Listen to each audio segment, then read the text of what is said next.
After last week's excellent episode of Monday Night Raw, really the last 2 weeks have been very good. Tonight's show, not as good as last week. Still enjoyable. Still an enjoyable show on the whole, but definitely not as good as what we got last week. Last week was carried by really 2 segments mainly. It was carried by the opening segment, and it was carried by the New Day 10-year anniversary celebration. Those segments were excellent, and they both involved a lot of talking. Very weak on the in-ring side, but those segments were really what carried the day. Tonight it was more of the same on the in-ring front. It was very weak. Really nothing great that I could point you to tonight. It was again carried by some of the non-wrestling segments on the show. It just so happened that those segments were not as dynamic and as memorable as the ones that we got last week. One thing I was waiting to see if maybe we got some more clarity on or some more information on is this whole transfer window. Now, if you missed SmackDown on Friday, and I talked about this on the podcast this weekend as well, that there is going to be a transfer period between now and the beginning of the year where WWE can and will shuffle talent around between Raw and SmackDown and NXT as well. So all 3 general managers are negotiating, and so we're going to get some trades, and we're going to get some moves, we're going to get some call-ups to Raw and SmackDown from NXT. And I'm all in favor of that move, especially if it means abolishing the draft, because the WWE draft in its current format absolutely sucks. The draft this year was god-awfully boring. As somebody actually in the comments section on YouTube mentioned earlier, they called me an abolitionist. Yes, indeed. When it comes to the WWE draft, I am an abolitionist. But we got no further information tonight on this transfer portal outside of the WWE champion, who of course is on SmackDown. Cody Rhodes was walking out of Adam Pearce's office, and he is the general manager of Raw. We had something similar on Friday night where we had the World Heavyweight Champion Gunther walking out of Nick Aldis's office, and he didn't say anything either. So they gave you that little tease that these conversations are ongoing, but no, we did not get any new information on that front. What we did get was comments from CM Punk, and we got comments from Seth Rollins in separate interviews. CM Punk's, his came in the form of a pre-taped sit-down interview. And Seth Rollins, he danced his way out to the ring in his furry little outfit, and he sang his song, and he talked about being a revolutionary and blah, blah, blah, blah, blah, blah, blah, blah, blah, blah. And then finally, he got into the meat of the matter, which was his rebuttal to what CM Punk said in his segment. And we're going to get into the details of what they talked about. Punk, by the way, as far as their dueling promos on each other, CM Punk easily won the night. And we'll get into the substance of what they said. Sami Zayn and Seth Rollins have seemingly settled their issues for now. Last week, they were at each other's throats on the microphone. They were in the main event of the show last week. Rollins beat Sami, and they were not on good terms. But it appears after tonight's show, it appears that they are back on the same page, and they're cool with each other for now. Keywords there are for now. We have a new match added to this weekend's Saturday night's main event card. We are less than a week away. I got to tell you, I am more excited for this show on Saturday than I was going into Survivor Series. Both from the card itself and also just from the nostalgia perspective. Now, they brought back Saturday night's main event in 2006, and it just wasn't the same. But they're really going all out as far as the throwback aspect of the show, because everything from the graphics to the music, all elements of this show coming up on Saturday, they really are paying homage to the original Saturday night's main event. And that's what I grew up on. And not even so much the very first ones, but more so the ones that came in like 87, 88. That's really where I got into it. So I have a lot of great memories from those days. And those episodes of Saturday night's main event, the live main event specials that were usually on Fridays, and technically they were in Saturday night's main event, but I kind of lumped them all in together. So I'm looking forward to that. I'm looking forward to Jesse Ventura being back and he's broadcasting in some way, shape, or form. They've not specified yet exactly what Jesse is going to be doing, but He is going to be part of not only this weekend show, but all 4 annual episodes of Saturday Night's Main Event. He will have a role on those shows. We had a new match, though, added to the card tonight. And not only did we have a new match added, but we had a very important change made to one of the existing matches, one of the championship matches on that show. And we will get into what that is. But the big takeaway, honestly, from this show tonight, and this is the 3rd week in a row that the New Day have had the best segment on the entire show. I don't know when the last, actually I do. It has never happened before. In the 10 years of the New Day, and all the great segments that they've had in those 10 years that you might be able to go back in your memory bank and think of, I guarantee you, there has never been a period of 3 straight weeks, 3 straight Monday nights, where the New Day had the best segment of the night and stole the show. Can't say that anymore. When they were going at it on, in the back 2 weeks ago, and Kofi was lobbing bombs at Woods, and Woods was lobbing bombs at Kofi, I loved it. It was great. It was the best thing on the entire show. Last week, the New Day celebration, the turn on Big E, fantastic stuff. Stole the show. So the curiosity got the better of me, and I was wondering, well, what are they going to do to follow up on this tonight? Probably come out and cut a promo. Well, they tried to. They tried to come out to the ring tonight and cut a promo, and it didn't exactly work out well, but it did in the best possible way, because these 2 guys went out there, and they got nuclear heat. So Dominic Mysterio can no longer lay claim to, getting the only nuclear reactions on these shows. He has been surpassed now.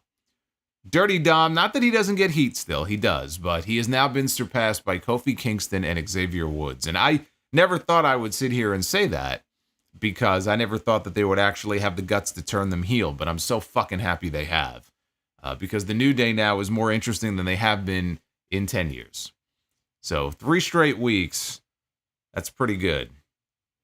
And then the way the show ended tonight, they had a Rhea Ripley, Raquel Rodriguez main event. It was a grudge match. They added a street fight stipulation to it late, so you can figure why. You can figure who got involved in this match.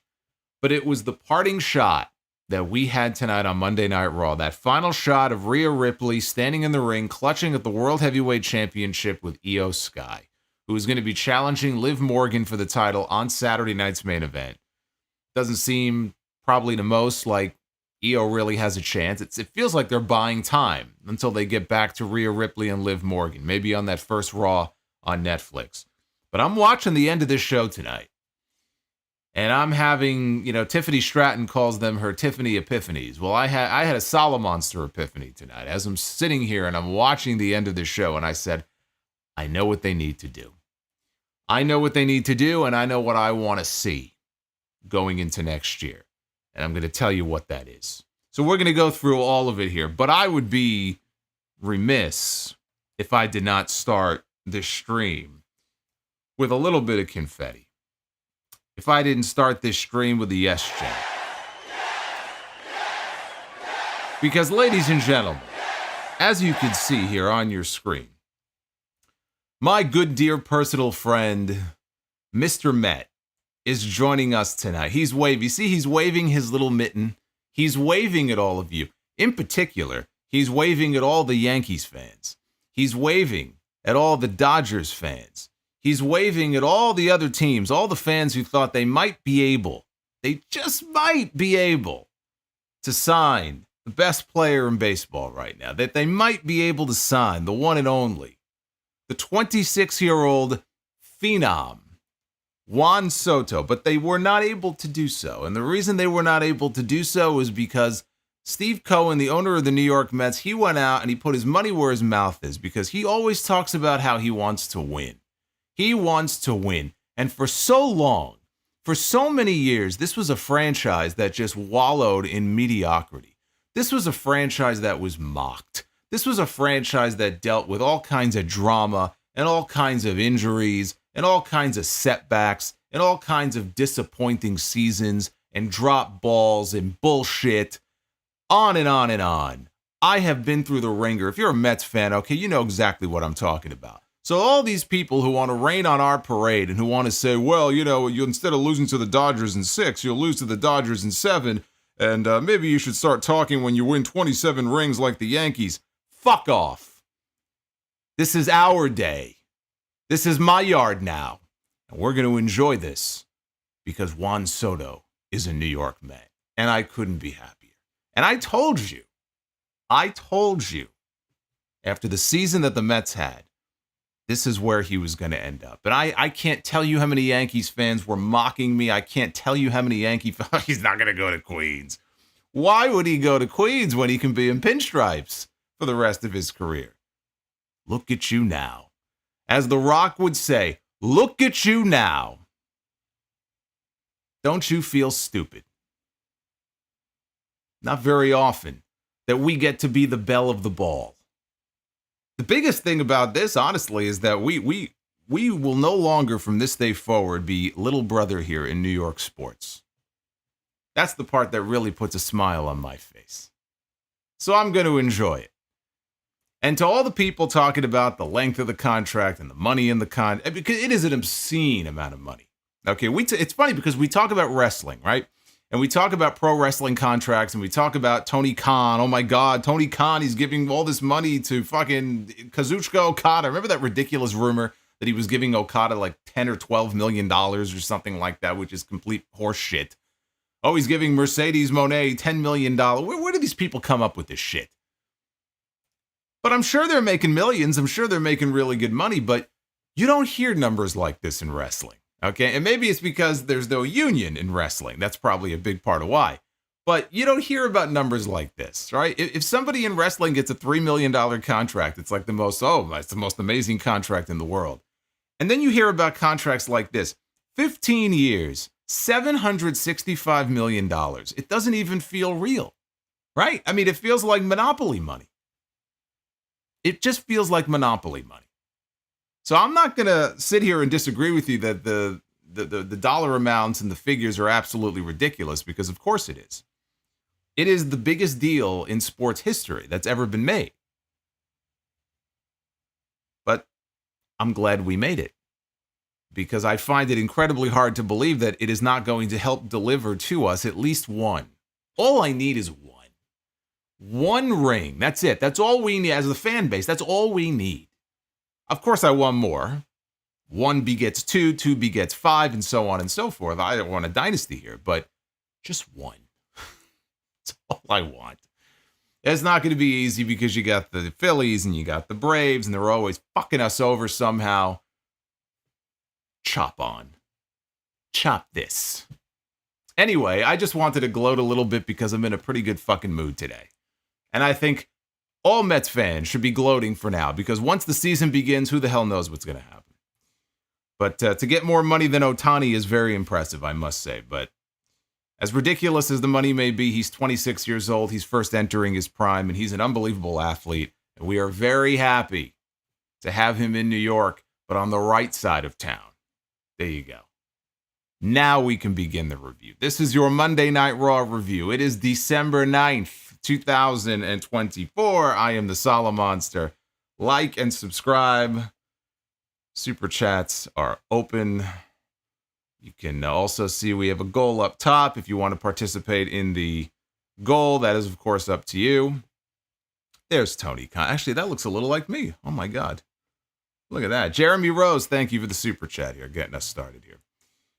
Raw open tonight with the ring general, the World Heavyweight Champion, Gunther, out to the ring in a long shirt, not even a dress shirt, just a long shirt and jeans, which is an unusual look for him. He looked awfully human tonight. But he got into the ring and he came out to address Finn Balor, who now has his undivided attention after what Balor did to him on the show last week. And he got a couple of sentences out before Balor's music interrupted and the entire Judgment Day walked out, minus Liv Morgan and Raquel Rodriguez. Yeet. Mr. Yeet, the Yeet Master himself, by the way, was not on the show tonight. He was attacked last week, and we were told tonight that he was not medically cleared. I don't know, he looked awfully good at that, was it the Big 12 championship game the other night? Him and Sami Zayn were on the sideline. They were there to present a championship belt to the winning team. He was having a good time. He was moving around. bouncing around. My tribal chief. He looked medically okay to me. But he was so badly injured, evidently, that he was not medically cleared to be on the show tonight. But the Judgment Day walkout, Balor said, Gunther could have given him the championship match like he deserved. But he wanted to mess with him and give it to somebody who did not deserve it. Someone like Dirty Dom. And Dominic, when they looked over at him, he didn't look very nonplussed about that. Or he looked very nonplussed about that comment. He said he's the only reason Gunther is the World Heavyweight Champion right now. At Survivor Series, he retained his title because of him. And at Saturday night's main event, he loses his title because of him. And after 8 long years, Finn Balor walks out of Saturday night's main event as the new World Heavyweight Champion. Boy, when you hear things put into that context, and you are reminded that it's been 8 years since that fatal 4-way match on television after Balor got hurt, where they had Seth Rollins, Kevin Owens, Roman Reigns, and of all people, Colin Cassidy, believe it or not. Big Cass was in that match as well, to crown a new Universal Champion in Triple H pedigreed Rollins, and Kevin Owens won the championship. But think about that. It's been 8 years since Finn Balor has been a world champion of any kind on either Raw or SmackDown, which means it's also been 8 years since Kevin Owens has been any kind of world or universal champion on Raw or SmackDown, because he had the title for, what he had the title for what? Was it even 6 months? It might have been 6 months, 5 or 6 months. And then he got beat by Goldberg. Same thing with Kevin Owens.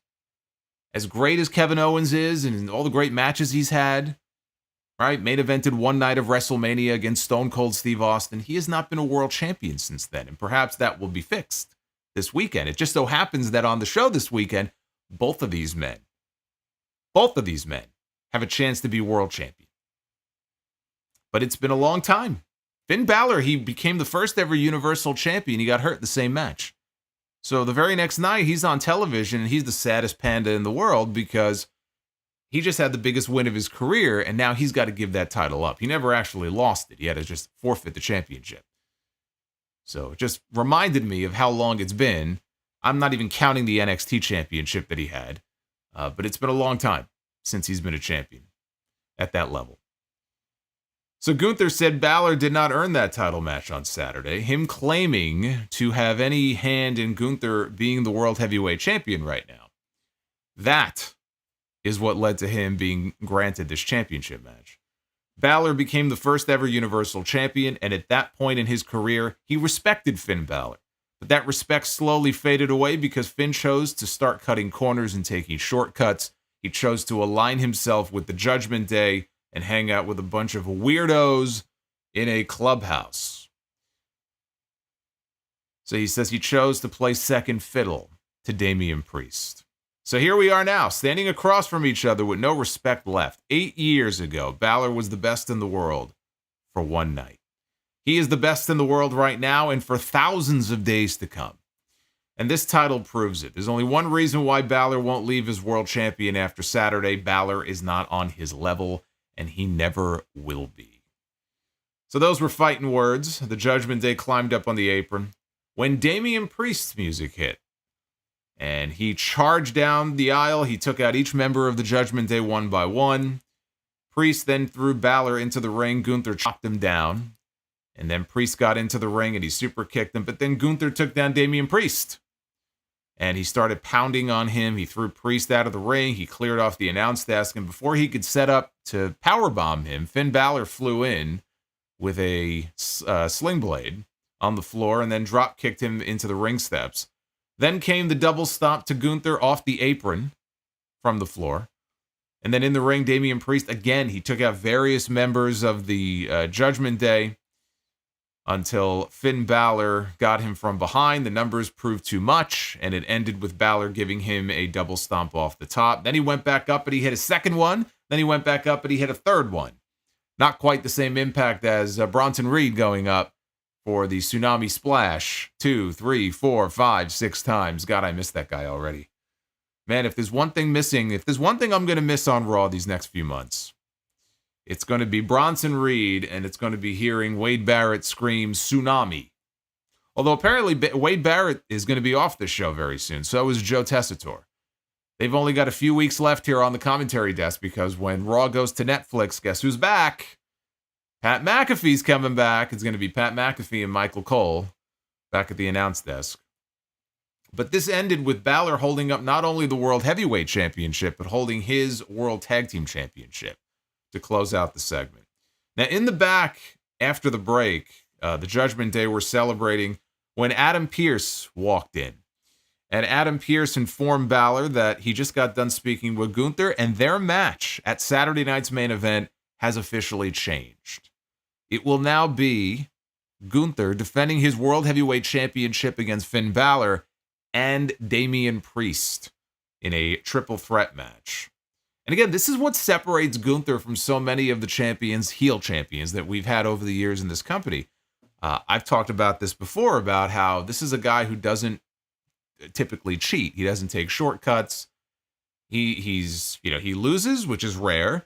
But like when he lost to Cody Rhodes, he shakes the man's hand. He doesn't freak out. He doesn't attack him from behind. He's a man of honor, right? The mat is sacred. But here, he's going to the general manager, and he's requesting that this championship match be changed to a triple threat match, which automatically makes his chances of retaining the title that much slimmer. But he doesn't care because he knows he can beat both these guys. So he went to the GM and said, give me both of them. Right? You don't find too many heel champions typically in this company over the years who would do that sort of thing. So it's just one of those little things that makes him different than so many of the other champions.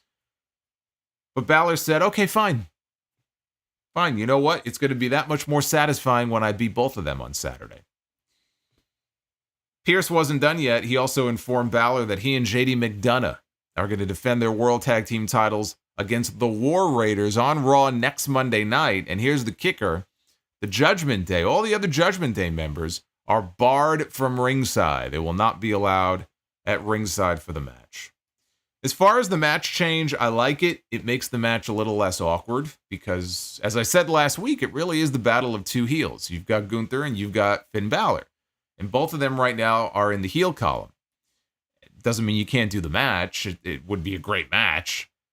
But this makes it a little less awkward. It gives somebody, for the people now, who they can rally behind in the form of Damian Priest. He is now the one true babyface that the fans can root for in this match. And I know the idea of this segment here was to make Finn Balor look like a world beater and give him some momentum, going into the show on Saturday. Make him look like a threat by being the last man standing tall there at the end. The problem is, at least for me, he doesn't and didn't come across as any kind of a real threat. I mean, he was among the members of the Judgment Day here who got manhandled by Damian Priest. Damian Priest beat them all up. He came out and he beat all of them up. Carlito and McDonough and Dom and Balor was in there too. And only when Gunther attacked Priest from behind did Balor finally get the advantage, and he was able to mount some kind of a comeback here. But I didn't think this really did him any favors, to be honest with you. Even though he was the last man standing in the end, I don't really see how that is supposed to make me think that this guy, has some great chance of winning the championship on Saturday. But I had a thought here because, Gunther was shown in the back on Friday night, and he was talking to Nick Aldis, the general manager of SmackDown. So they want you to think like, the champions might change, right? Some big names might be moved around in this transfer period that we're in right now. It just wouldn't make any sense to me to move, let's say, the World Heavyweight Champion from Raw to SmackDown when they went through all that trouble to make all the belts uniform in their branding and in their look and their presentation. So I think they're all going to stay on the same brand. So I think it's unlikely that Gunther, for example, would retain and then just be moved over to SmackDown. Not impossible, but I just don't see that happening. But we also saw something else. It was very brief. But in the back, and I think it was Naomi was walking through the hallway, and behind her in the background, you could see Nick Aldis speaking to Dominic Mysterio. We don't know why. And nothing was even mentioned about that tonight. I thought maybe it would come up in like a backstage segment with the other members, and it wasn't mentioned. So one thought I had is, would they take the title off of Gunther on Saturday night's main event? If the idea is to move him, not so much the championship, but move him from Raw to SmackDown, might we then see Finn Balor possibly steal a win and become World Heavyweight Champion on Saturday? I'm going to say no. I'm going to say no. It was a thought that I had. I don't think it's going to happen. My theory. You want to hear my theory? My theory is that segment that we saw, as brief as it was, and it was never mentioned, was there for a reason. And the reason it was there, Dominic has been bullied these last several weeks and kind of mocked by Finn Balor. And he doesn't seem very happy about it. And even tonight, when Balor came out, he literally said that you gave someone in the form of Dom a title match who doesn't even deserve it. So for weeks now, he's been taking these little pot shots at Dominic. And I have floated the idea of Dominic Mysterio potentially taking over as the leader of the Judgment Day if they boot Finn Balor out of the group. What if we come to find out, as part of this whole transfer portal, that Dominic was behind the scenes? He was engineering a trade. And we find out after Saturday night's main event, when Balor loses and fails to win the championship, that he is being moved. He's being traded over to SmackDown. And they do kick him out of the group. He is excommunicated from the Judgment Day. Dominic gets the last laugh by booting not only Balor out of the Judgment Day, they boot him the fuck off of Raw. And he goes to SmackDown, where he'll have a whole wealth of new opponents to work with. And Dom takes over as the leader on Raw of the Judgment Day. That right there, I think, is an interesting way to take the story, and I think there's a chance it might happen, because I think that segment was there for a reason, and that could very well be the reason. So that's just something to keep an eye out for. But how about that? You talk about Dominic getting the last laugh. You want to insult me? You want to call me kid? You want to say, hey, I'll teach you something, kid? I could see it now, right? After Balor loses, right? They all put the boots to him. You saw even Liv Morgan tonight. She's being sarcastic in some of the things she was saying to Balor. Because Balor's been basically yelling at all of them and saying, you know, if you listen to Finn, the Judgment Day wins. He's full of himself. I could picture it now. They put the boots to him. They kick him out of the group. And Dom gets the last laugh and says, you know, you taught me well. Or, you know, or some kind of comment, you know, to just get that final little dig in there. And then Balor goes off to SmackDown. That'd be great. And then, of course, the question is, does Dom have the chops to be the leader of a faction? I don't know the answer to that. I think he might. Or, of course, you could just let the Judgment Day die. Because at this point, it's kind of pathetic, if we're being honest.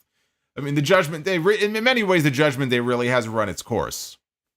But if they wanted to keep it alive, Dom is the leader. I think that's the way to go. Now, the opening match of the night, we still hadn't even had a match yet. But the opening match of the night was the Wyatt 6 against the Final Testament and The Miz. 8-man tag team match. You know, I saw some... I saw this guy here. And I cringed. Fucking guy. Fuck that tree. Thank you, Matt. A tree grows. Look, everyone, it's Samoa BRO. And a bro appears. The Wichita Workhorse. You know, they were in Wichita, actually, tonight. They were in Wichita, Kansas. Apparently, according to Joe Tessitore, the home of Mr. Beast. Wasn't there some controversy involving Mr. Beast? I thought he was persona non grata, or is everything cool with him now? I can't keep track of all this YouTube drama with the big YouTubers, so I don't know. Now, I saw some talk in the live chat earlier during the show. Some people were talking about how the Wyatts came out to silence. You know, they made noise, the fans did. They made noise when the Wyatts finally walked out, and then once the lights came on, they did make noise. So it's not like the people were sitting on their hands and you can hear crickets in the arena. So I don't know. I don't know what you were listening to. They got a fine reaction, I thought. I mean, what do you expect? You know, when they come out, do you expect the people to be jumping up and down? Is that the standard expected reaction here for the Wyatt Six?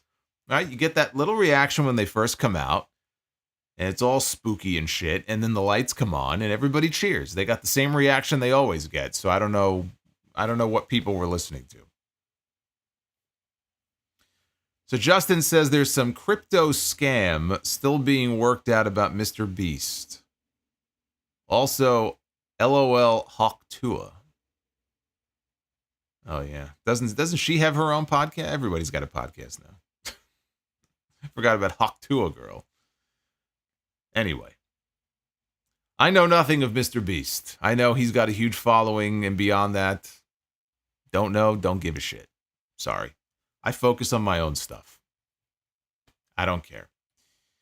So Uncle Howdy here. He wrestled in the mask. All the other members of the Wyatt Six, they wrestled without their masks. Miz saved Cross from an early Sister Abigail, and they went to commercial 30 seconds into this match, which was ridiculous. After the break, Final Testament were in control on Joe Gacy. Ultimately, he made a hot tag to Eric Rowan. Rowan had Miz pinned, but AOP broke up the cover, so Dexter Lumis and Gacy got rid of them with dives. Uncle Howdy tagged in, and he beat up Miz until Cross tagged himself in.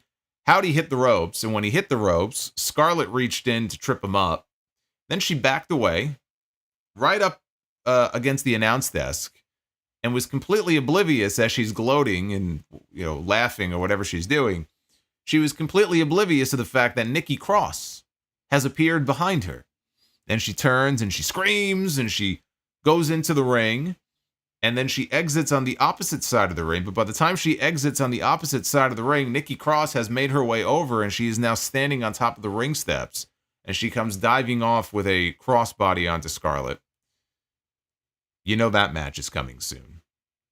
Scarlett does wrestle, by the way. I mean, some people, I'm sure most of you are aware of this, but some might not be, that Scarlett, she is a wrestler. She can wrestle. So I'm sure Scarlett against Nikki is coming soon, or at least some kind of a, intergender match. So back inside, Howdy went for Sister Abigail on Karrion Kross, but Miz saved him again. As Kross distracted the referee, Howdy went after Miz. When the returning Paul Ellering, that would be quite the fucking return, my God. Paul Ellering appeared at ringside, and he threw powder into Uncle Howdy's face. And then Kross finished Howdy off with his final prayer finish, which is basically just an F5 variation. And the Final Testament and The Miz pick up the win here in this match. The match itself, it was okay. But this was one of the biggest wins. And I say one of because I want to say Karrion Kross did get a win once, didn't he? I think over Drew McIntyre. I could be wrong. One of the biggest wins of Karrion Kross's WWE career here, when you consider how protected the Wyatts have been so far. Now, it's a little weird for me to sit here and say how protected they've been because they barely fucking wrestle. I mean, Uncle Howdy, I think, literally had one match prior to tonight. I think he had that singles match with Chad Gable. That's it. The Wyatts themselves have not wrestled prior to tonight since September. So, yeah, they're being protected all right. They're being protected from even appearing on television. We don't see them very often. But, you know, as far as the whole presentation and everything, you know, they've created this feeling around them like they're a special act. They're a special attraction on the show. So to that end is how they're being protected. And so he got a big win over the ringleader. Yeah, it wasn't like he pinned Joe Gacy or he pinned Rowan. He pinned Uncle Howdy. And so for him, that's a big win for Karrion Kross. But I like it. I like it. Because one of the things when the Wyatt Six first hit the scene that I said they need to do, because the presentation that first time was excellent. And they massacred the entire roster. It was a little goofy, obviously, and over the top, but the presentation was top-notch. But the big question was, okay, now what?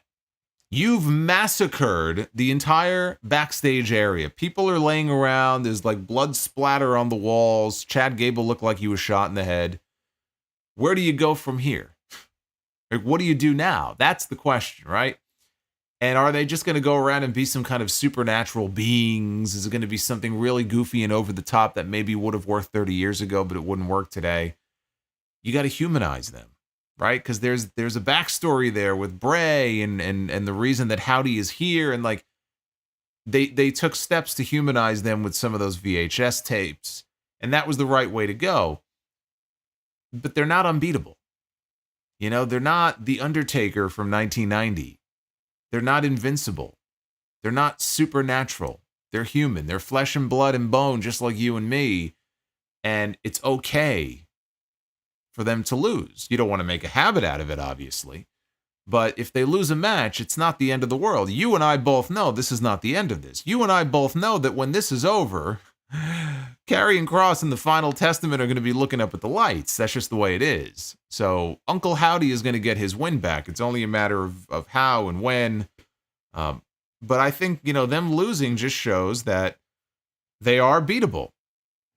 They are beatable. And now we've got an actual rivalry here where it's not so one-sided the way it was with the Wyatt Six and American Made, who just continues to lose and lose and lose and lose and lose. People look at the Final Testament the same way. This was an important win for them tonight. Now I wonder when Howdy comes back and he gets his win back, I wonder if he does it as Bo Dallas. I wonder if he takes the mask off. And instead of winning as Uncle Howdy, he gets the win as Bo Dallas. That's the only question that I have, but there's no question that they're going to get their win back here. Then came one of the highlights of the show. It was the New Day segment, and it was this. It was a sit-down interview that Jackie Redmond had with CM Punk, coming off of last week's show, the pull-apart with him and Seth Rollins. And the very first thing that Jackie did what you would hope and expect any really good interviewer would do. What is the one question on people's minds, not involving AEW, that people would want to ask CM Punk in this situation? They would want to ask him about the favor that Paul Heyman owes him. So she started with the favor. And she said, well, you want to tell us what it is? And Punk basically, there he is. And Punk basically said, nope. I really don't. He said that it's a personal thing between him and Paul Heyman. He doesn't feel it's the right time to talk about it. And so they left it at that. And obviously that's disappointing, but come on now. I mean, you didn't honestly believe that they were going to let the cat out of the bag and just tell us in some random, unannounced, pre-taped, sit-down, backstage interview now, did you? That would be very silly. So instead, she asked him about Seth Rollins. Speaking of silly. Punk said that it's no secret that he's not going to shy away from a fight. He said if you come near him, he's going to start swinging. He started swinging last week, and he missed. But when it comes to Seth's hatred of him, he's more confused than anything else because he doesn't hate Seth. The two of them have a history going way back to when a 16-year-old Seth Rollins came to CM Punk and asked him to train him for free. He said that's a part of the story that everybody leaves out.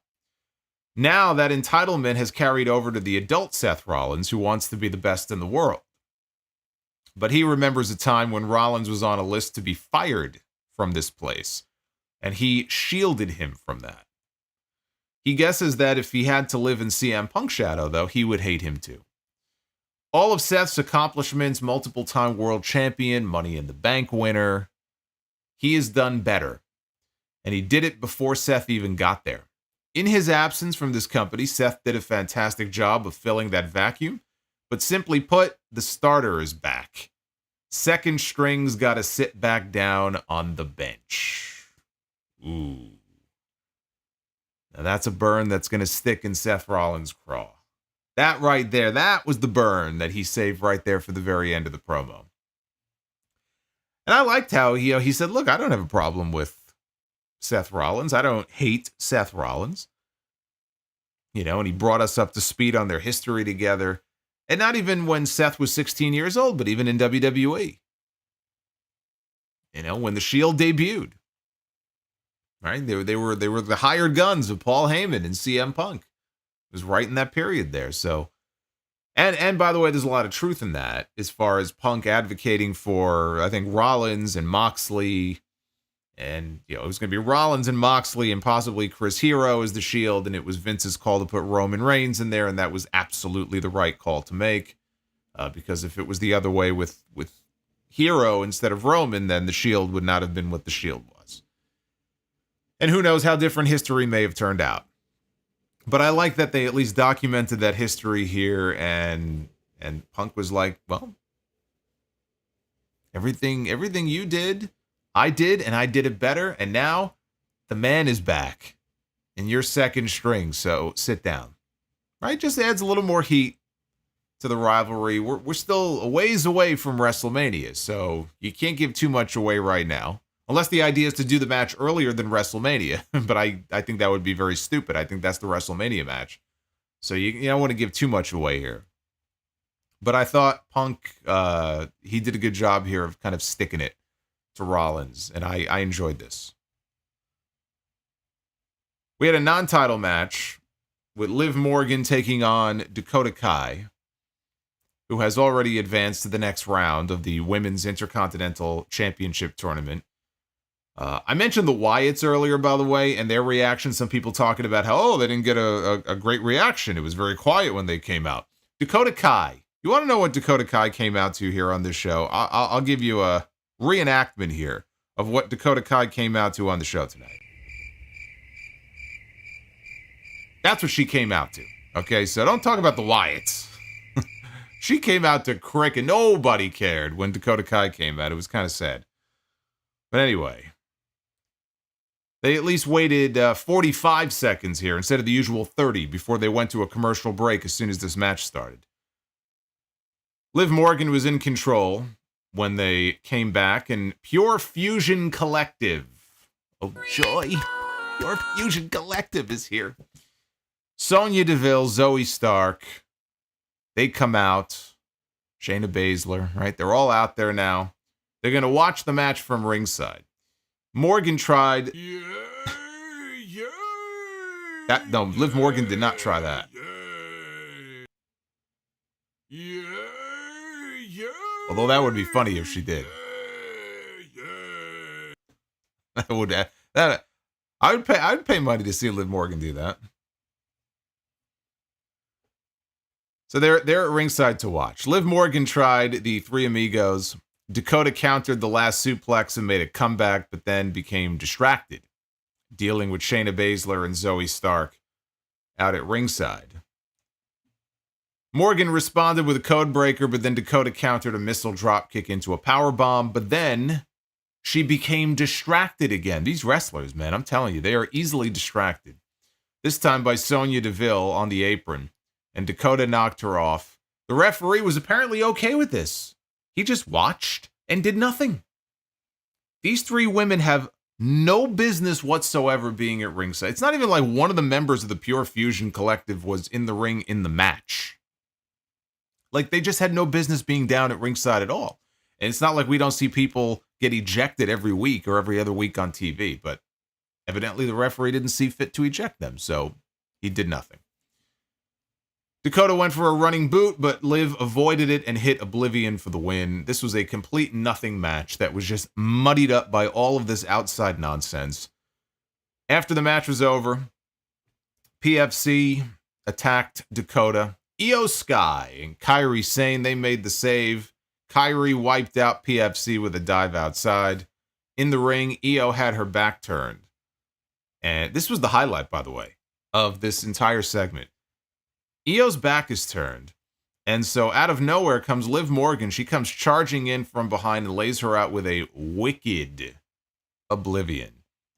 And Io, she took this move and sold this move like death. Like right down on the top of her friggin' head.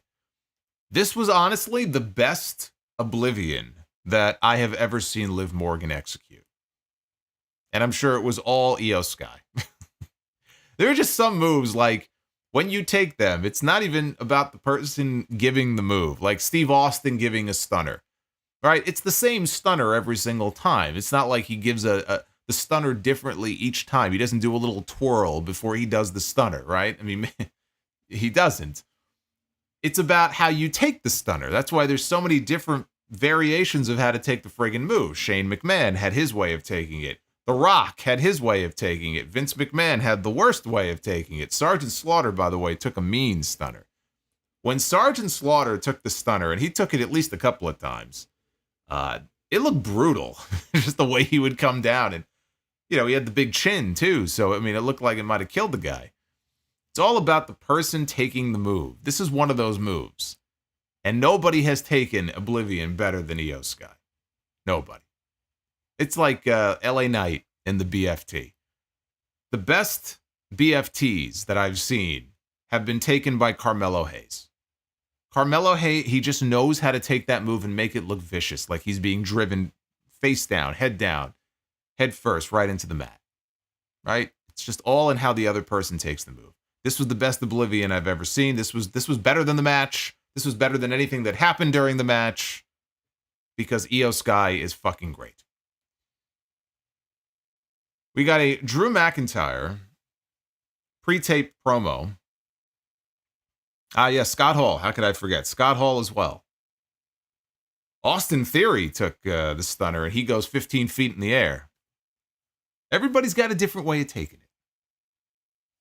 Just so happened that Vince McMahon and Linda McMahon are the ones to take the absolute worst stunners of all time.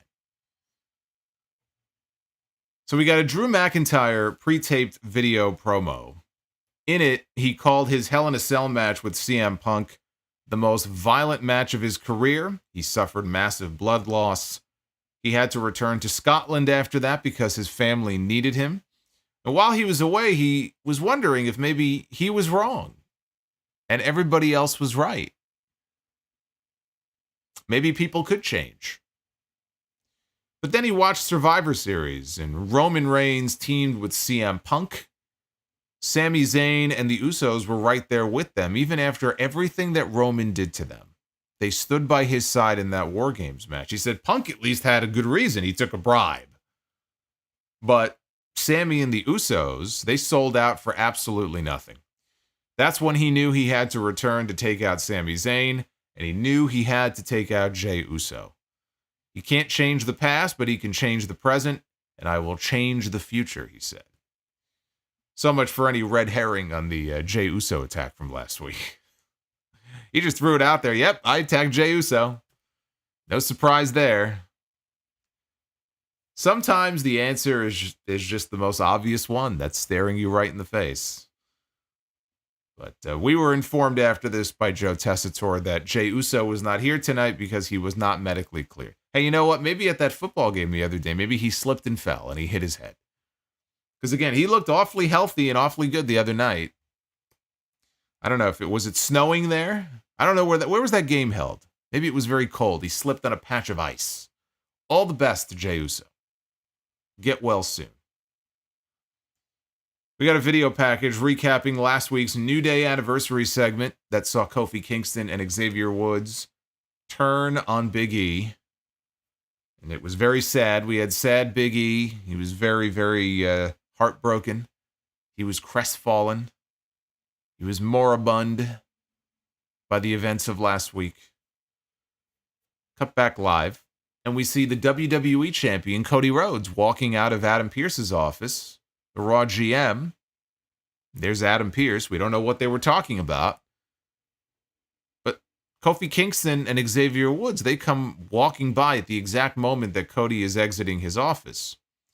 And Cody just looks at them like a disappointed dad.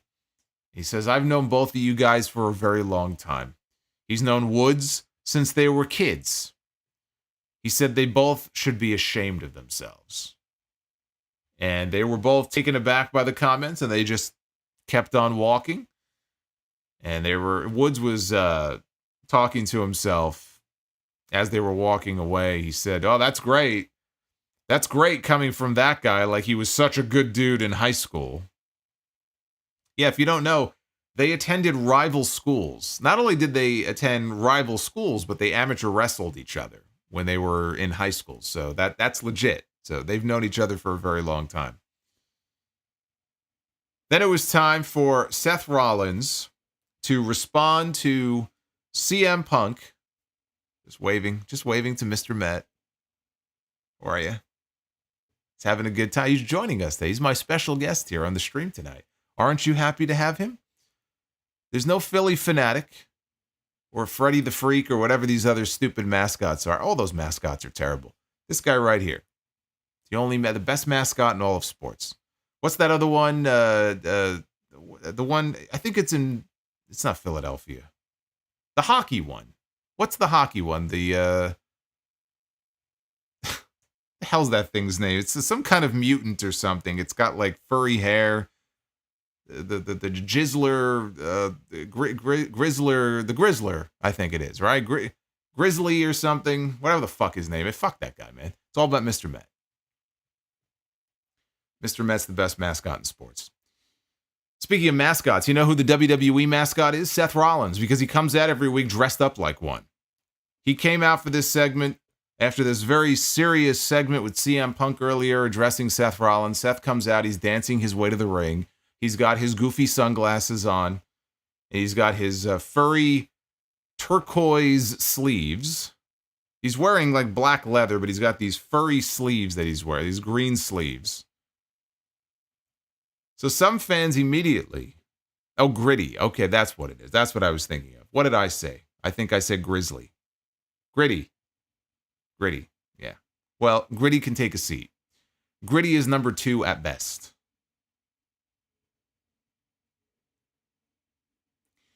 So some fans immediately started chanting CM Punk's name, and he stopped to tell them, go ahead, cheer. Let it all out. He said Punk's got a career as a politician ahead of him when his days in the ring are done. So does Cody Rhodes, by the way. Because that was a masterclass in how to spin the truth. You take a little bit of truth and you play victim. And Punk has been doing that his entire life. He's a fraud. He's a con man. You want the truth about him and CM Punk? Punk was right. He did go to him to get trained. He looked up to CM Punk. He idolized CM Punk. Punk helped him get his foot in the door with WWE. He respected CM Punk. He and CM Punk were friends. And if the story ended there, you might wonder, well, why does Seth Rollins hate CM Punk so much? But the part that Punk left out would tell you why. When Punk left the company all those years ago, he tried to reach out to Punk. Called him, he texted him. And what did he get back? Nothing. He got ghosted by CM Punk. And so did everybody else he was friends with in the company. And by the way, that's a shoot. Very few, if any, people, and I think he even talked about this maybe when he did the podcast with Colt Cabana. I think he might have addressed this. I don't know. But there were a lot of people that Punk was friends or friendly with in WWE or hung out with. And he just cut everybody off. And I don't know if it was a case where, you know, his lawyer told him don't have any contact with anybody in that company, or if he just felt for his mental sanity, like he had to just have a clean break. But like I vividly remember that he and Kofi Kingston were very close. And they used to play video games together on Punk's bus. And the same thing, I think he ghosted Kofi, and they didn't. I don't know that he and Kofi said one word to each other until this year. Or maybe last year. Remember when Punk, he was still with AEW, but he was in between Brawl Out and his return, and he made that surprise appearance backstage at Raw.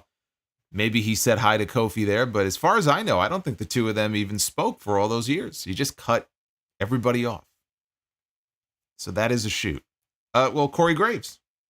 Corey Graves has talked about that. He's another one. He and Punk were very close, and again, just cut him off. He said, because if you quit your dream job and your priorities didn't align with Team CM Punk, then you were evil. And for the next 10 years, all CM Punk tried to do, he said, was tear this company down. He talked as much crap as he could about WWE. And you know when he finally walked back in here? He came back when he failed at everything else, and he burned every bridge that would lead him to water. And because the money was right. So how do the fans respond to this? They begin to chant CM Punk. And Rollins, again, what did I tell you? Okay. It's the amazing Gunther. Jerry Lawler loves Gunther the Magnificent. All hail Gunther. Oh, it's Gunther. Brandon dropping a $50 Gunther bomb. Brandon, thank you very much. I'm going to read your message here in a second before I lose my train of thought here. But what did I tell you? I told you that when push comes to shove, if we're going to have a babyface and we're going to have a heel going into WrestleMania, CM Punk is going to be the babyface. Seth Rollins is going to be the heel. It doesn't matter if you think that Seth Rollins is right and CM Punk is wrong, or everything Seth Rollins is saying about Punk is true. Everything Kevin Owens is saying about Cody Rhodes is true. But he's the heel. He's getting booed. Right? The New Day stuff with Big E, right? You could argue that there are a lot of heels right now. Drew McIntyre was another example of somebody who was making a lot of sense. But the fans booed him. Doesn't matter. They don't give a shit. If they like somebody, they're going to stick with that person. Punk is going to be the babyface. Seth Rollins is going to be the heel. Whether he turns heel or not, the fans will turn him heel. Because there were some people who were like, how is Rollins the heel? How's Rollins going to be the heel? Punk is going to be the heel. No, he's not. No, he's not. And you saw an example of why here.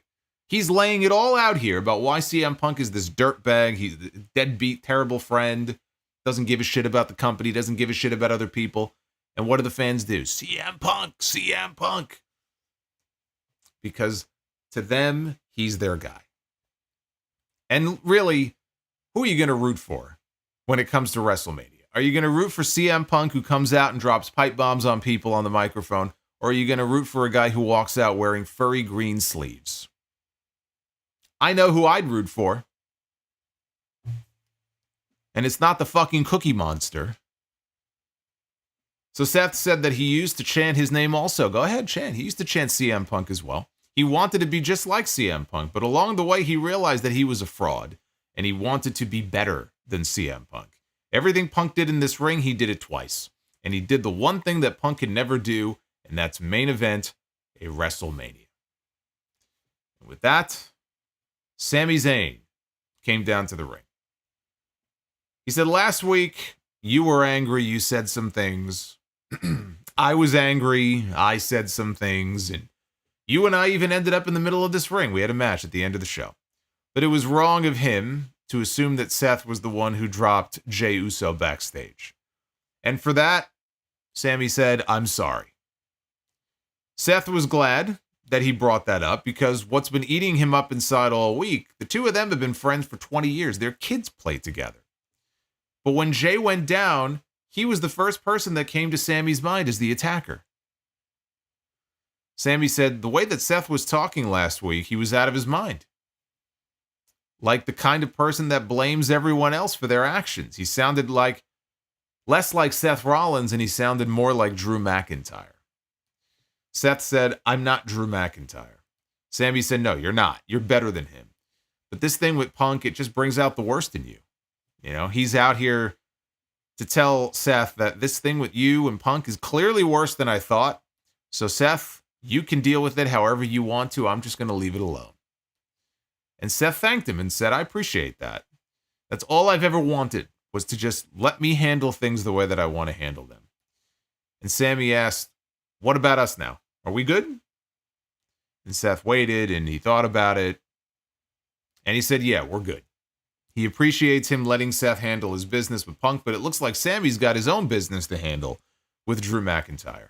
And with that, Rollins left the ring, and Sami stayed and addressed the crowd, and he said this thing with him and Drew, he's not going to let it play out the way he did before. He's going to end this as quickly as it started, and he has already spoken to Adam Pearce. Saturday night's main event, it's going to be Drew McIntyre one-on-one with Sami Zayn. Sami left the ring. He made it as far as the stage before McIntyre ambushed him. He blindsided him. and attacked until officials came out to pull him off of Sammy. So that's another quality addition to the Saturday night's main event card, which is looking pretty good right now. I'm going to run the card down a little bit later. But that's going to be a great match. No titles on the line or anything. I mean, it's mostly championship matches on Saturday, but that's a great addition to the card. As far as what Seth had to say here, again, in the kind of the dueling battle of Seth Rollins and CM Punk on promos tonight, the edge goes to CM Punk. I mean, just what he said and the way he kind of stuck it to Seth there, you know, he got him good, especially with that last line of his promo. Seth is out here talking about how, okay, the reason I hate Punk and the reason he's a fraud and all these things, because he left the company and he didn't answer his text messages? What is he, like a scorned fucking girlfriend? Why won't you text me back? 2 hours later, where are you? And he uses the letters too. I can't stand that. Where are you? Like, that's why he hates CM Punk? He sounds like a jilted lover. Like, Punk ended the relationship. He wasn't interested anymore. He was too whiny and annoying. And now it's 10 years later, and Rollins, he harbors this grudge. He hasn't been able to let it go. This is the best explanation he could come up with. And then his other explanation is that, well, in all these years you've been gone from the company, you've been trying to tear this company down. Now, that's a little bit more believable as far as him being angry, still being angry. Because right up until a couple of years ago, you still had CM Punk going out on TV. Remember during the promo with MJF on Dynamite where he said, if you want to leave, you know, for greener pastures and be part of some, 2-night buy one, get one extravaganza, or 4 nights buy one, get one extravaganza or something. He was still making cracks on the company when Sasha and Naomi left WWE. He stood up for them. He stuck up for both of them. And again, he was talking shit about WWE. This was only a couple of years ago. That to me is a little more believable. It's like, okay, Seth Rollins has been waving the flag of WWE now for the last several years, and he would be upset that this guy was going out there and talking shit about the company and talking shit about, you know, all the people that work there. That's a little more understandable. But I still thought his explanation overall was pretty weak.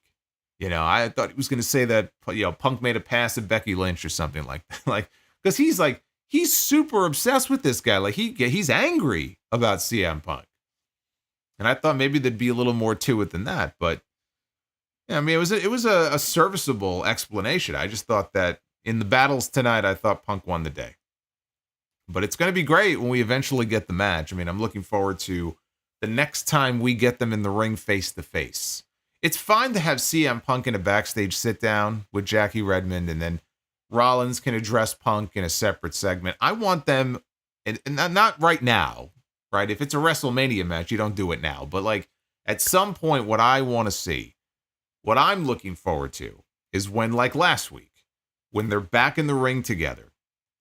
No physicality or any of that, but they just let it all out. Like, let them go out there and do what Punk, at least, does best.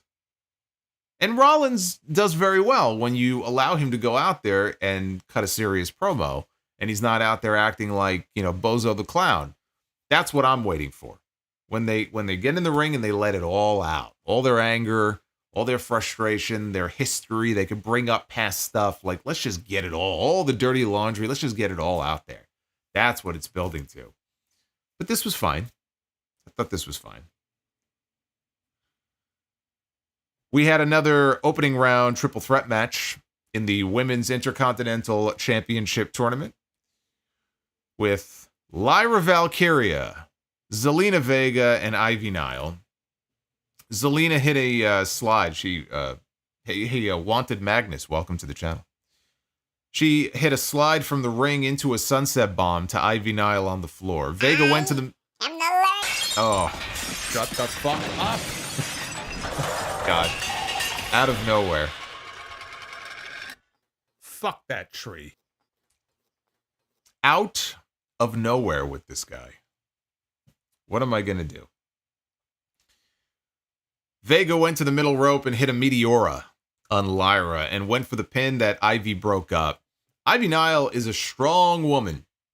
and she hit a double German suplex on both opponents. I mean, not that Lyra and Zelina are very big. They are probably two of the smaller women, if not the smallest women on the roster. But it was still impressive, right? Double German is still impressive. And she bridged while pinning Lyra, who kicked out. Vega caught Nile with a code red and had the pin, but Valkyria delivered a low dropkick. And then Lyra hit Nile with her Nightwing finish and got the win. The right woman won this match. This is the updated bracket right here for the Intercontinental Championship Tournament. You see it there on your screen. On one side of the bracket, Dakota Kai has already advanced. She will meet the winner of the match between Zoe Stark, Caden Carter, and Raquel Rodriguez, which I'm assuming is Zoe Stark. Either Zoe or Raquel. But I'm assuming it's Zoe Stark because we've already had one member of the Pure Fusion Collective eliminated. I mean, if you're going to beat both members of this group in the opening round, you may as well disband right now. So I would at least send Zoe to the semifinals, and then you have Dakota win and go to the finals. On the other side, Lyra has moved on. No surprise there. The other match is a little harder to predict. You got Alba Fire, Kairi Sane, and Natalya. I'm going to go with Kairi. I could see them giving Natty a win, though. You know, she's the veteran, and they could always try to tell a story with her trying to, you know, become the first ever Intercontinental Champion. The same championship her uncle Brett had, you know, once upon a time. I could see them trying to tell that story, right? Brett knowing they were Intercontinental Champions, and she wants to be too. In fact, I'll be honest with you. I hope they do that. I hope that they at least interview her, do some kind of a sit down or a backstage or something, and let her come at it from that perspective, where it's like, this would really mean a lot to her to be able to be the first, but to also hold an Intercontinental title in a company where her own family has been Intercontinental Champion before. The problem is if she's not going to win. Yeah, if she's going to do this emotional kind of pitch and then lose in the first round, that would be kind of lame. I'm going to stick with Kairi. Kairi was my original pick to move on. And then I got Lyra beating Kairi. We get Lyra and Dakota in the finals. And I still think Lyra Valkyria is going to be the first Intercontinental Champion. She's the one I would put the title on. That's the move I would make. Bird Girl. And then Bird Girl can fly away with the title. There you go. Kathy Kelly was in the back. This was the other segment, other than the CM Punk one, that I thought was the best on the entire show. She's in the back with Kofi Kingston and Xavier Woods. Kofi, by the way, was wearing a zebra striped jacket and just black pants. And Woods was wearing a blue dress shirt, in case that sort of thing interests you, because I know there were some people wondering how are they going to be dressed when they come out, you know? Because in the weeks leading up to all this, when Kofi and Woods were not on the same page, Xavier Woods was dressed differently than Kofi Kingston. They were no longer wearing the same kind of gear. You know, was that a symbol or a sign of something to come? So anyway, that's what they were wearing here on this show. Nothing New Day oriented. She asked what was the intention behind publicly berating their friend Big E. Kofi took issue with her not asking a neutral question. Why would you ask the question like that, he said. And Woods said, clearly this is not going to be an unbiased interview.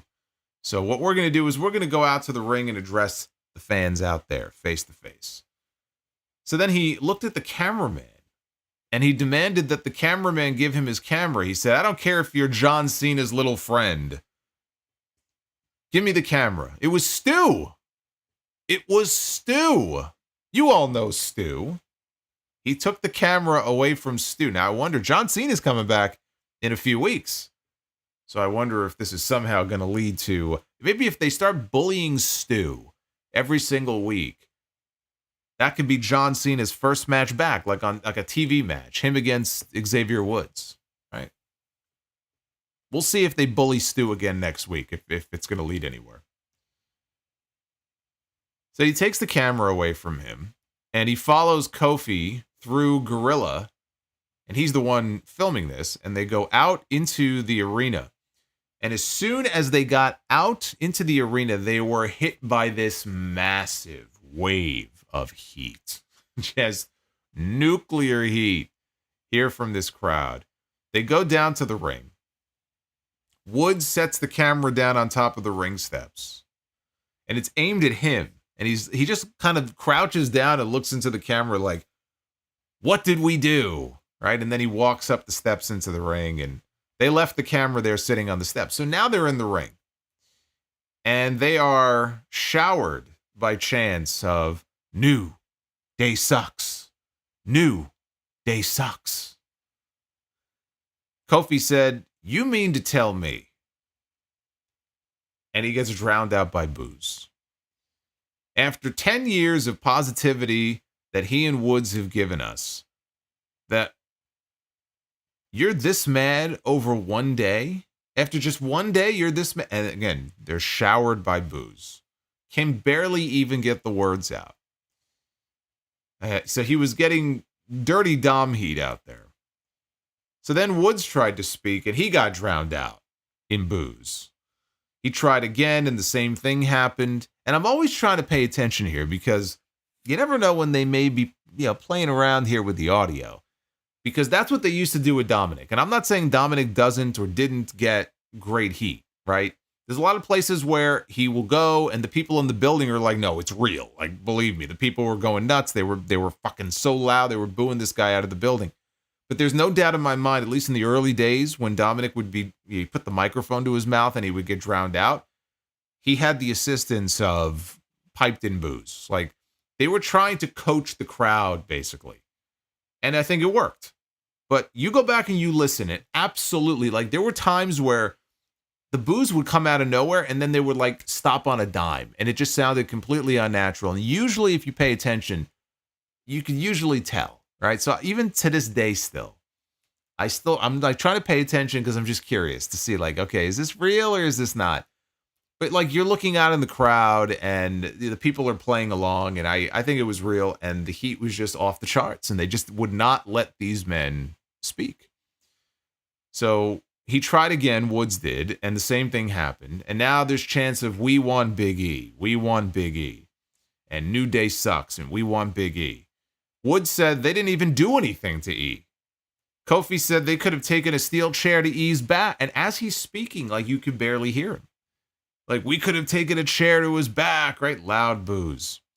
Woods said they were going to try to come out here and, again, cut off by boos. At that point, they threw the mics down. They threw the microphones down, and they left the ring. And actually, when they went to go leave the ring, that's the first time they got cheered.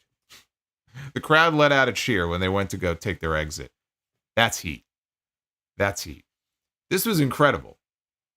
To go from being a babyface faction so beloved for so many years, and in the span of 1 week, that's it. 1 week. They didn't put their hands on Big. Like they said, what did we do? We just told the truth in their mind. We just told the truth. They went out there. They cut a promo on Big E. They were mean to Big E. And then the following week, these guys are going out there and they're getting more heat than anybody else on the entire show.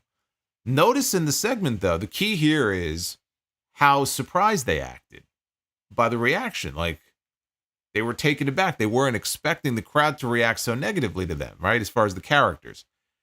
That reaction of shock. The way I explained it on the podcast, because there were a lot of people who loved the segment, but there were also people in the comments who, wow, this is just too unbelievable. All the things you're saying about Big E, it's so forced. It's out of nowhere. It's out of character for them. It's just, it was just like, it was too over the top. It doesn't make any sense. I can't believe it. And I look at it like this, and this is how I justify it in my mind and how I kind of look at this storyline. And I think this actually makes all the sense in the world, is that you have two guys here who are saying all these horrible things about each other, but they were true. They were largely true. Everything that Xavier Woods said to Kofi, as far as you pissed away the title in 6 seconds to Brock Lesnar, and, I'm the reason for you became champion, and it's true. I mean, it was Kofi, it was Big E, and it was Xavier Woods all together, right? Working together as a unit, working together as a little family. That's part of what helped get Kofi Mania off the ground. They sacrificed themselves. There were like gauntlet matches on SmackDown, and they did everything in their power to get that man that championship match at WrestleMania. All of that is true. What Kofi said about Woods, how the reason you haven't been champion yet, like me and E, is because you're just not good enough. And you haven't held a singles championship in this company. We have. Kofi's held Intercontinental titles, I think US titles. Big E has been WWE champion. He's been Intercontinental champion. Xavier Woods has been King of the Ring. That's it. So they're dropping all this truth on each other, but like in the meanest possible way. And how do you recover from your supposed best friend telling you that the reason you haven't been world champion yet is because you're not good enough, right? How the hell are they going to come back from that without Xavier Woods just turning heel and trying to kill Kofi last week? And then we saw what we saw. Because they don't want to address what they said to each other. They don't want to address the fact that it's real. Like, it's the truth. So what's the easiest thing to do? You do something that a lot of people in this world do. On this very show, in an earlier segment, right? They were talking about Drew McIntyre in this way, and CM Punk, and playing victim, and not taking responsibility for your own actions and blaming others. I'm sure we know people in real life that are like that. That's what they're doing. That's how I look at it. They're blaming Big E. They're turning their anger to Big E so that way they don't have to address everything they said about each other and the very real issues that they have. They can't look themselves in the mirror and accept it, so we'll pivot to this guy and blame him for all of our problems. You're the reason why we're at each other's throats, because you weren't there for us. It's all your fault. It's not my fault. It's not Kofi's fault. Right? It's your fault. And I think that's something that a lot of people can understand. I think that's something a lot of people can relate to. That's how I look at it. And that explanation is sufficient enough for me. So I'm very curious now what they're going to do, not just next week, but just in the weeks ahead. Are they just going to go after the tag team titles? We're getting a tag team title match next week with the War Raiders and the Judgment Day. I thought the War Raiders were going to win the titles in the first match, and they didn't. They better win them next week, because if they go in there and they lose again, I don't know what the fuck is going on here. So I think next week we have new tag team champions. The War Raiders now, apparently on the internal roster, are listed as baby faces. The New Day clearly are heels. I think the War Raiders may end up being a transitional tag team championship team. I think that they may be getting the belts sooner than later back on Kofi and Woods, and that's cool. But it's not like this tag team division is lighting the world on fire. So you've got to come up with other ways for them to get heat and sustain their heat. And one of the easiest ways to do that is things like bullying Stu the cameraman, or, you know, going around and just randomly attacking other people on the roster who the fans like, that they may have had issues with in the recent past. Haven't they had some issues with Alpha Academy? Haven't they had run-ins with Jey Uso? Right? There you go. There's some potential targets right there. What are they going to do? How are they going to be able to sustain their heat? To at least get them to a point where if Big E is going to be medically cleared and he is going to come back, just to get them to that point at least. So I think there's a very good chance they're not going to say a word. And then in the Royal Rumble, we're going to hear the music and Big E's going to come out. And then that'll kick off whatever the WrestleMania program is going to be. But you got to get there first. But I'm loving the New Day stuff. And again, 3 weeks in a row now. Best segment on the entire show. Let's go for week 4. I'm ready. This stuff is great. They've reinvigorated the New Day. We haven't seen them as heels in a very long time. We haven't seen them as heels since the beginning, right? Since year 1. They started out as heels. It's been a long time. They closed the show with an Anything Goes match, a street fight between the two former best friends, Rhea Ripley and Raquel Rodriguez. Rhea was out first, then they went to commercial. Then Raquel was out on stage making her entrance, and Rhea was not waiting for her to get to the ring. She bolted down the aisle, met her on stage, the brawl began. They went through the crowd briefly. They quickly ended up in the ring after that. Rhea grabbed the table. Raquel grabbed her, though, and gave her a fallaway slam onto the announce desk. And then they went to break again. Now, if it sounds like, wait a minute, they just went to a break, right? Yeah. Yes, they did. Yes, they did. And they went to another one here. I tell you what. While I am going to miss 2-hour Raws, and I am very much going to miss 2 hours of Raw, I cannot wait for them to move to Netflix, if for no other reason. Because you cannot tell me, and there's going to be commercials on Netflix, okay? It's not like there's not going to be ads on Netflix. But I just find it impossible to believe that the ads on Netflix are going to be as bad and as intrusive and frequent as they are here on USA. They can't be, can they? Is it possible?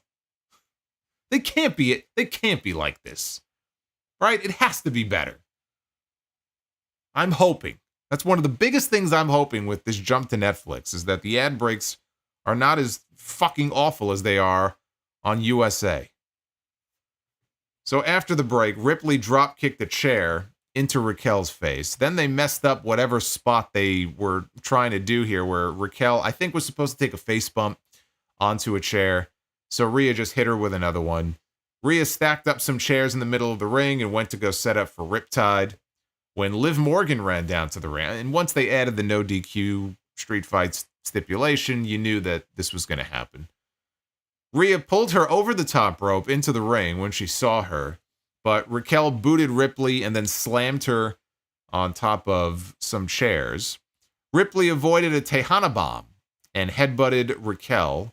Ripley set up for Riptide. Morgan, though, again saved Raquel. Ripley fought them off initially, but Morgan gave her an oblivion. That brought out Io Sky, who got a big reaction. And this was not her first time coming out on the show. She got a big reaction. She took out Liv Morgan with a springboard dropkick and then a wild suicide dive to the floor. Now, I'm not going to sit here and tell you that Io's suicide dives are quite as suicidal as Darby Allin's. His are ridiculous. But I would safely say that Io Sky has the second wildest suicide dive in wrestling right now, right behind Darby. The way she just throws herself, and it's not just that she's diving through the ropes, but like she's throwing her whole body into it, and her body is like turning. It's like spinning as she's flying out of the ring. It's just so wild. I mean, it looks great, but you kind of hold your breath when she does it. So she comes diving out of the ring as she takes out Liv Morgan. Raquel quickly set up a table on the inside because it was 9:59 Eastern time.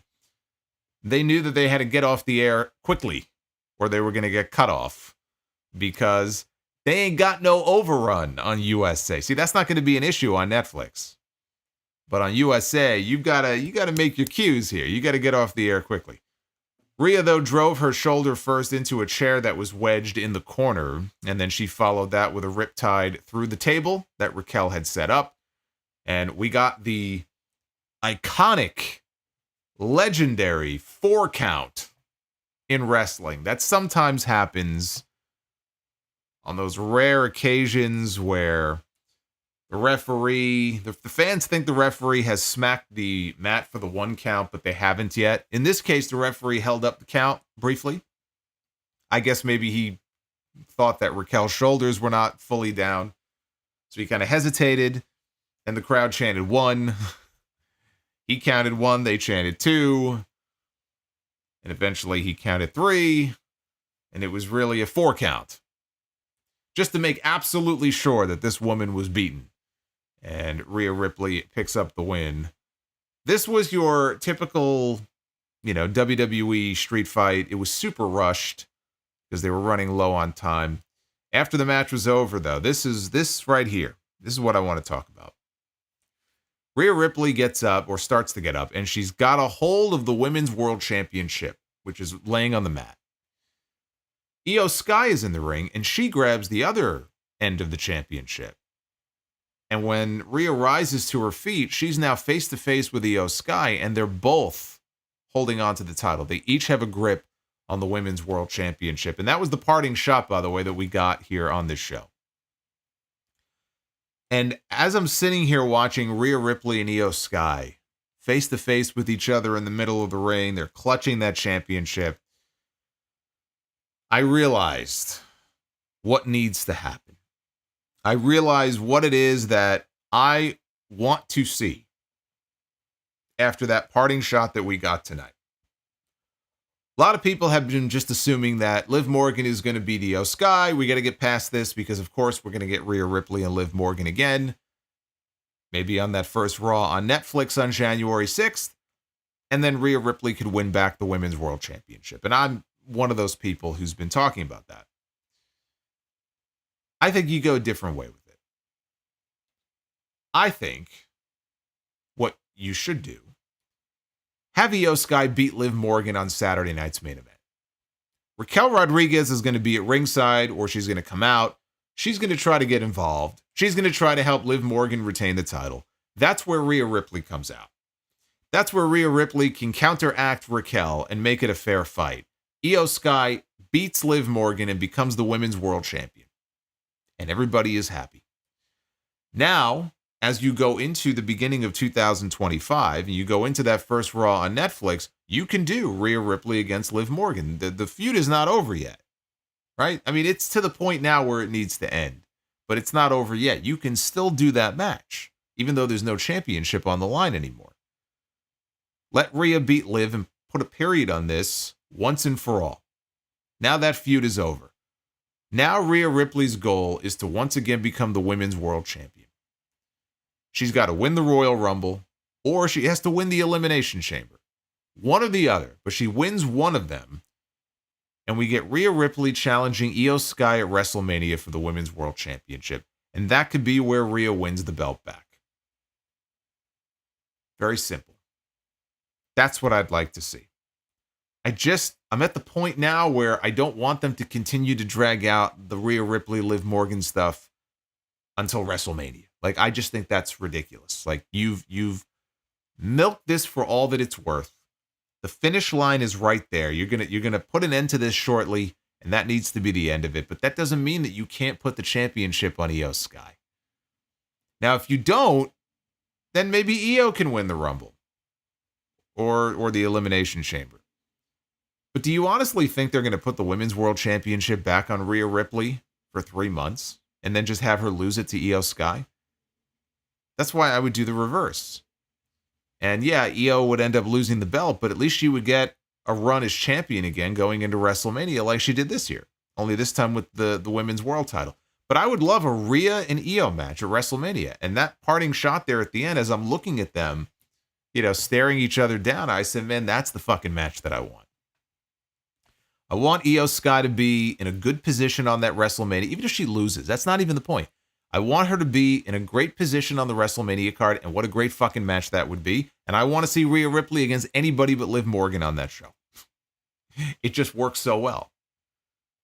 So that's my new hope for WrestleMania next year, is that maybe we'll end up getting that.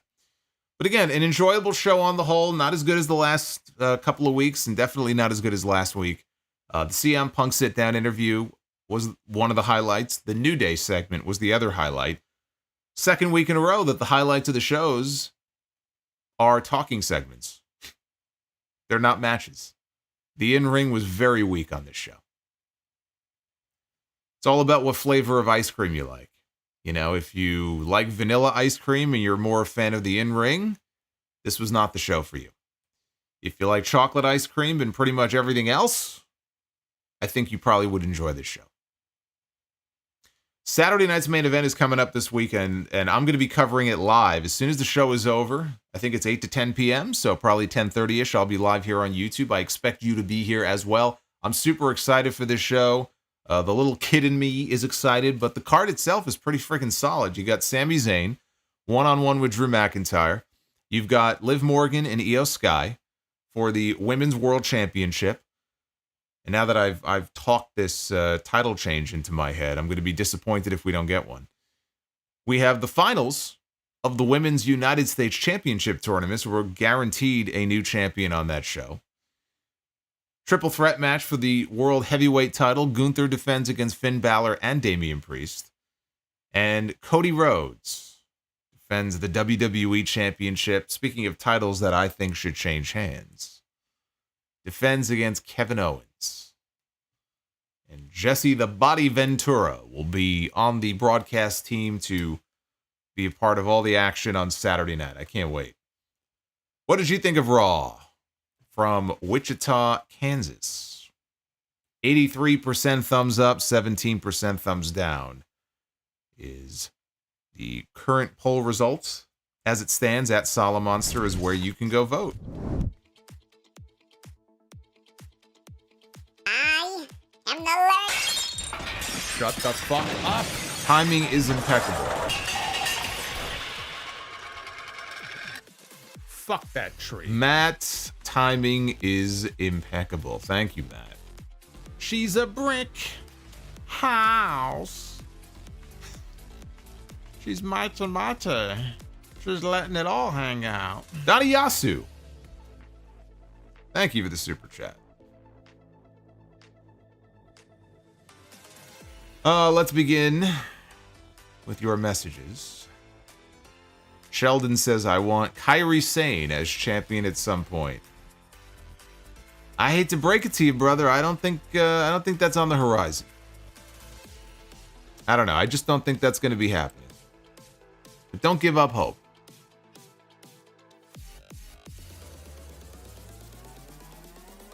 The Real CS kicks us off here. Do you think Britt Baker is all but gone from AEW? Do you see her leaving when her deal is up? I think that if she wants to explore free agency, there will be interest from other places. Let's just put it that way. Whether she wants to leave or not, that I don't know. But do I think there will be interest from other places? Yes, I do. Randy Bobandy, congrats on your Mets getting Soto. Wish my Orioles got him. Do you think the Mets will re-sign Alonso or use the money to make another big signing? I hope. I'm hoping they keep Pete. I hope they keep Alonso. We need pitching, though. You know, I could be the most confident guy in the world, and I mean, it is the Mets, so you got to be careful with that, but we need pitching. We need starting pitching. We need bullpen pitching. You can't win without pitching. I don't care how great your bats are. So even I admit that. I think they will go out and they will piece it together and they'll get what they need. But as far as Alonso, I'm going to say this makes it more likely that he stays. I think he stays in Met.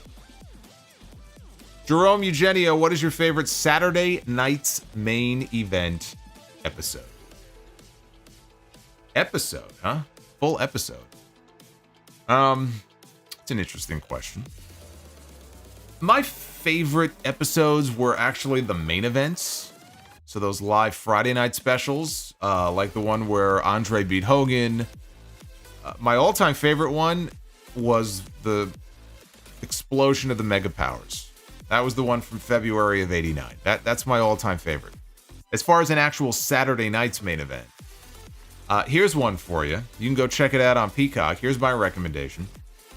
I forgot the exact date, but it was July 1990. It's referred to as the Wild Kingdom episode because they had all these ridiculous like skits and shit based around the Wild Kingdom and all the wrestlers that had animals and reptiles and all that stuff. But on that show, there was a match between Ultimate Warrior and Rick Rude that I think was pretty good, and it led into their SummerSlam cage match. There was a tag team title match, I think it was, with the Rockers and Demolition. And there is a great Intercontinental Championship match that you have to see. If you've never seen this match, it's at least 4-star. You want to rate it, it's at least a 4-star match. Mr. Perfect and Tito Santana for the Intercontinental title. That was a great match. And I still remember that. I remember how hot the crowd was for it, the near falls in that match. You didn't see too many matches like that back then on those shows. That may honestly be the best match and the best actual wrestling match in the history of Saturday night's main event. If it's not the best, it's one of the top 3. So it's on the network or Peacock, whatever. July 1990. Go check that episode out. That's a great one. We got the Gary Sphere, Braun Breaker, Bronson Reed, Motor City Machine Guns, Wyatt, have all been beaten and turned into just other guys on the roster. All I'm saying is if Vince booked these guys this way,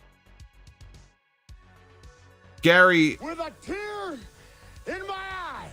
Gary, I love you, brother, but I don't know what the hell you're talking about. I really don't. So let's go through the list that Gary has cited here, okay? The point he's trying to make is that Triple H has basically turned all of these guys into just nobodies. Another person on the roster. If Vince McMahon did this, people would be in an uproar. But what exactly has Triple H done? The Motor City Machine Guns debuted, and in their second week on television, they became the tag team champions.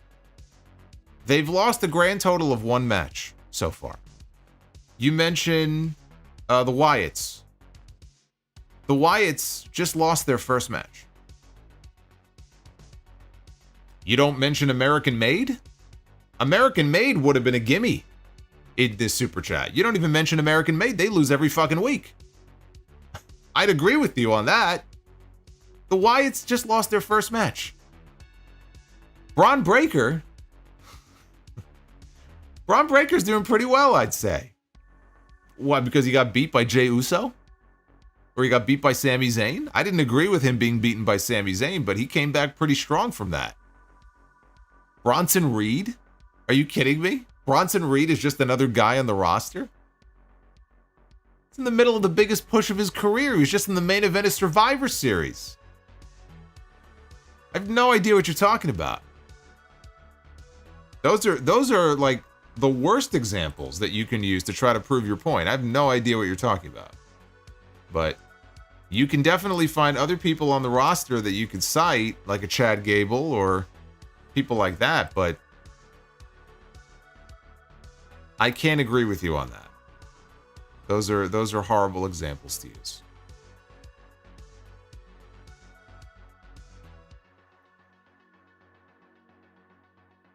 Jeremy Rose says, New Day is killing it. Instantly top heels. They're doing great so far. Let's see if they can keep it up. Time will tell. Yeah, holy oof. I mean, you learn something new every day. Evidently, you know, when you lose 1 match, you're officially buried. That's it. Vince McMahon is back booking. I don't know, man. I just laugh.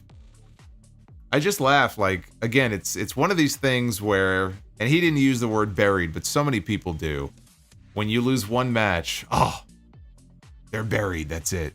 I can't believe they're burying this guy. People said that when Gunther lost to Sami Zayn at WrestleMania. I can't believe they beat Gunther. I can't have Sami Zayn of all people. That's it. He's done. The aura is gone.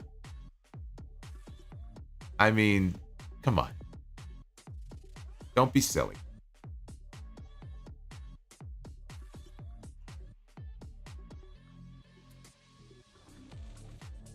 Raquel Rodriguez or Camille as my bodyguard? Neither.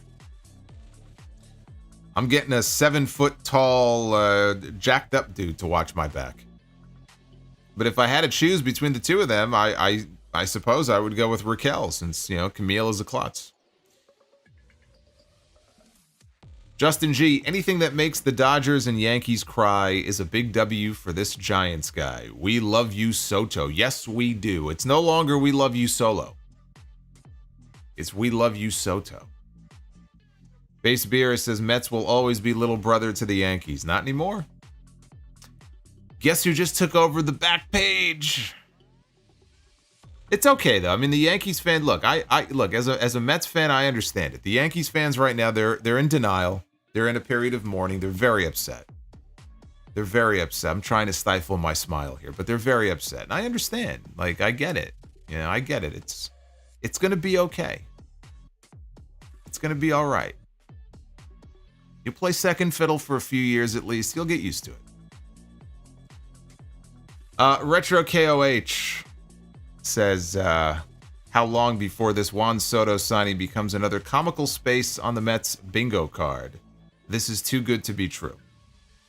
I'm trying not to think about that right now. Right now, we're coming up aces. You got to stay positive. You just have to keep positive, and everything's gonna be good. Everything's gonna be good. I'll tell you what, they're gonna sell a lot of tickets now. Steve Cohen's gonna be, well, he's got to make that money back somehow, right? So he's gonna be selling tickets to Citi Field like never before. Jeremy Rose. Congrats on having Soto rake your team for 15 years. The Mets still won't win the series. He couldn't win with the Padres or the Yankees, and Mets fans will see that he is nothing more than a DH who walks a lot. Well, you know, he's not known for his fielding. He's not known for his defense out on the field, but, you know, he's the closest thing to Barry Bonds that we have in baseball right now. And if Barry Bonds was still in his prime, juiced up or not, and he was still playing baseball, you too would want Barry Bonds on your team. So I feel a lot better with him on my team than with him. You know, for example, I don't even know if they were in the running. I guess they probably weren't even in the running. But like, if the Phillies or the Braves, let's just say, right? If they had gotten him, that's it. Like, we don't have a chance for the next like 10 years. like it's just not to always have to deal with those two teams regardless is an uphill battle. But then you give them a player like him and we don't stand a chance. I just love the fact, as tough as the division is still going to be, that we have him as our weapon now. And I would much rather have him on my squad than not. So if you're the Phillies, if you're the Braves, you know, chop on. He's your problem now. Deal with it. You have no choice.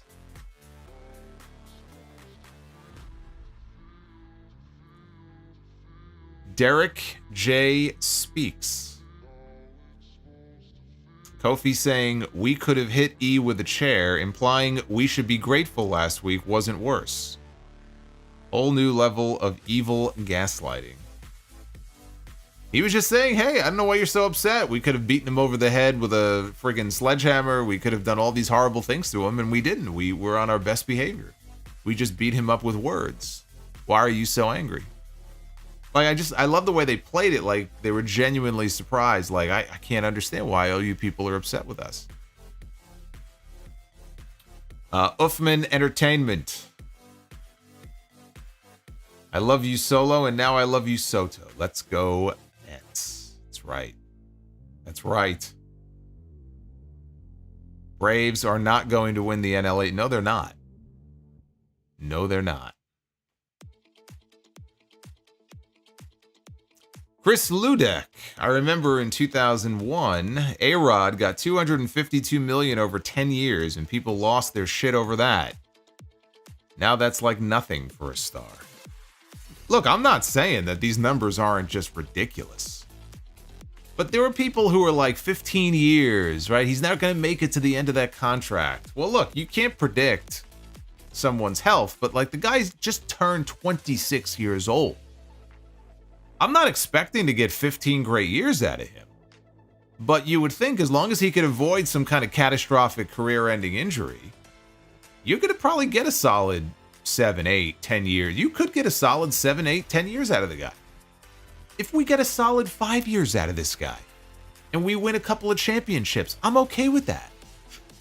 First of all, it's not my money, number one. Number two, we've come so close, even this year, right? We didn't make it to the World Series, but there was such great optimism around this team, the chemistry of this team. There was this great feeling of joy around this team. And it sucks that they couldn't, take it all the way, because I really do think that had they made it to the World Series, they would have done what the Yankees couldn't do. That's what pisses me off about this year more than anything else. If they just could have made it to the World Series and it was them instead of the Yankees couldn't get the job done, they couldn't close the deal, the Mets would have. I fully believe that. I fully believe the Mets would have won. But just bring that championship home, man. It's been too long. I know there's teams that have been waiting longer, but 1986, the last time the Mets won a World Series, okay, Hulk Hogan was in his first run as WWF champion. The last time that the Mets won the World Series, WrestleMania was held from 3 different locations. The last time the Mets won the World Series, they had a talk show segment on television called The Flower Shop. It's been a long time. Too long. NWO Matt. Yankees will always be top of New York City. LOL Mets will always reign supreme. Well, whatever makes you cope, Matt. Again, I love you, brother. And I know it hurts. I know it hurts. But this too shall pass. So I'm thinking about you. I'm thinking about you. I'm going to do a prayer circle for you. Wichita Workhorse. Wichita crowd was into it tonight. They were, especially during that New Day segment. Super Pony, great day for our Mets. We love you, Soto. Thank you, Super Pony. Mr. Rod. Hate Juan Soto left the Yankees, but kudos to the Mets. I was reading the breakdown of his contract, and he'll make $8.5 million a month. Beyond insane. It's, yeah, well, it's pretty insane. Not saying it's not. Not only that, there's no deferred money. I think like the Ohtani deal, they said, I think 97% of the money that Shohei Ohtani is making is deferred. So Soto easily, his deal is well above Ohtani's because of the lack of any deferred money. So it's like there's never been another deal like it in sports. It's just insane. But that's Scott Boras. Then talk about sports agents. That's what happens with Scott Boras involved.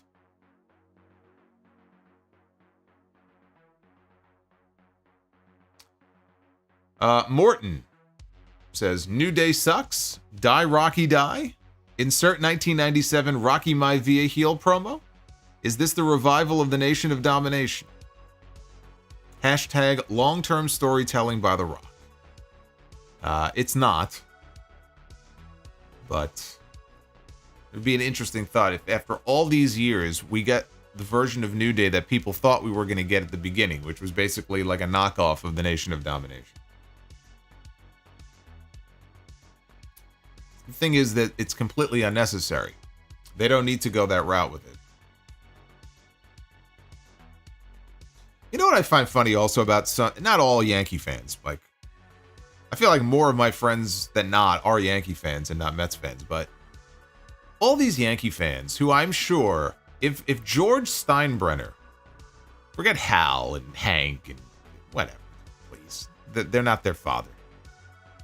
But like if George Steinbrenner was still around, or even when he was around, and he was throwing his money around and he was buying up all the best players, you think all these Yankee fans were sitting around going, this is obscene money, this is ridiculous, give me a fucking break, right?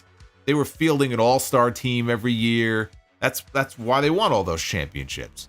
You think Yankees fans were complaining about that, but now they'll bitch and moan about, oh, this deal, this is ridiculous. Fuck out of here. Fucking hypocrites. Super Pony, do you think Kevin Owens has a chance on Saturday? Absolutely. Jeremy Rose, Cody and Gunther lose belts and swap shows. They both lose their belts, according to Jeremy, and then they go to the other show. That's interesting. It's possible. Because I just don't see the belts themselves moving. So they would have to lose them first. That would be something if they both lost. I'm not really convinced that that's going to happen, but yeah, I mean, it's possible.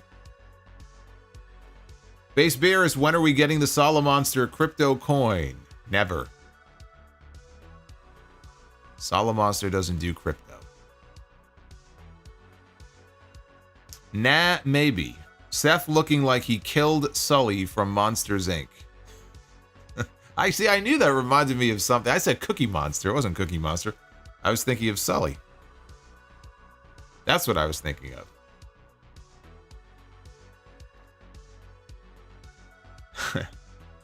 We got Jeremy Rose here with a $5 super chat.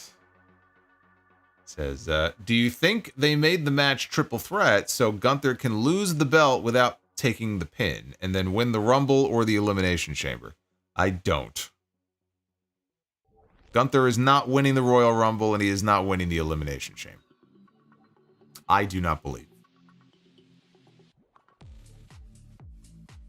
Now, did they make it a triple threat so he could lose the title and not take the pin? It's possible. That's possible. I just don't see him winning the Royal Rumble, though. Hulkling93 with the $10 super chat. Don't need to lie. Solo. The Mets no longer little brother? I hate to see good people fall. Apparently Rock Bottom has a basement. Speaking of sad, those Yank fans burning jerseys. Yeah, I mean, look, they got to let it all out. You know, they got to let it all out. And whatever works. Let the healing process begin. These are the same people, by the way, that if the Yankees had re-signed Soto, they'd be throwing it in the face of the Mets fans and laughing in their face and posting all kinds of memes and stuff. Alex says, Brother Solo, who knew heading into 2025, anything involving the New Day could potentially become one of the must-see segments on television? What is their ceiling heading into the new year as a heel tag team? Their ceiling is basically dependent upon the strength of the tag team division, because they're going to need, you know, good teams to work with, unless they shy away from the tag team stuff in favor of doing more singles individual. I mean, they're together, but like doing more singles individually. I almost feel like they're going to have to do that, because otherwise it's going to be tough to keep things interesting, you know. Or maybe they bounce the New Day from Raw to SmackDown. They'll have some new teams to work with on SmackDown. But again, it's tough because right now things are kind of heating up lately in the tag division on Fridays. With those top three teams, you got the Machine Guns, you got the New Day, you got the Street Profits. I think things are building to a Street Profits title win. I feel like they have to be at some point soon. Maybe WrestleMania. You know, somebody the other night suggested WrestleMania triple threat ladder match with all three teams, and the Profits win the belts there. I'd be down for that. But yeah, with New Day, it's like you're pretty much just you're at the mercy of the tag teams that are available for you to work with, unless you branch out and do more singles matches. Crypto and poker. Speaking of crypto. Oh, he's not going to like what I said before. I'm in Vegas playing blackjack, listening to Solo. Well, just ignore the crypto comment that I made before. Thank you, Crypto and Poker. I hope you win lots and lots of money.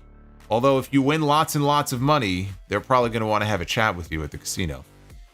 Jeremy Rose says, do you think Seth will ever bring up Colt Cabana either directly or indirectly to take this feud over the edge? No.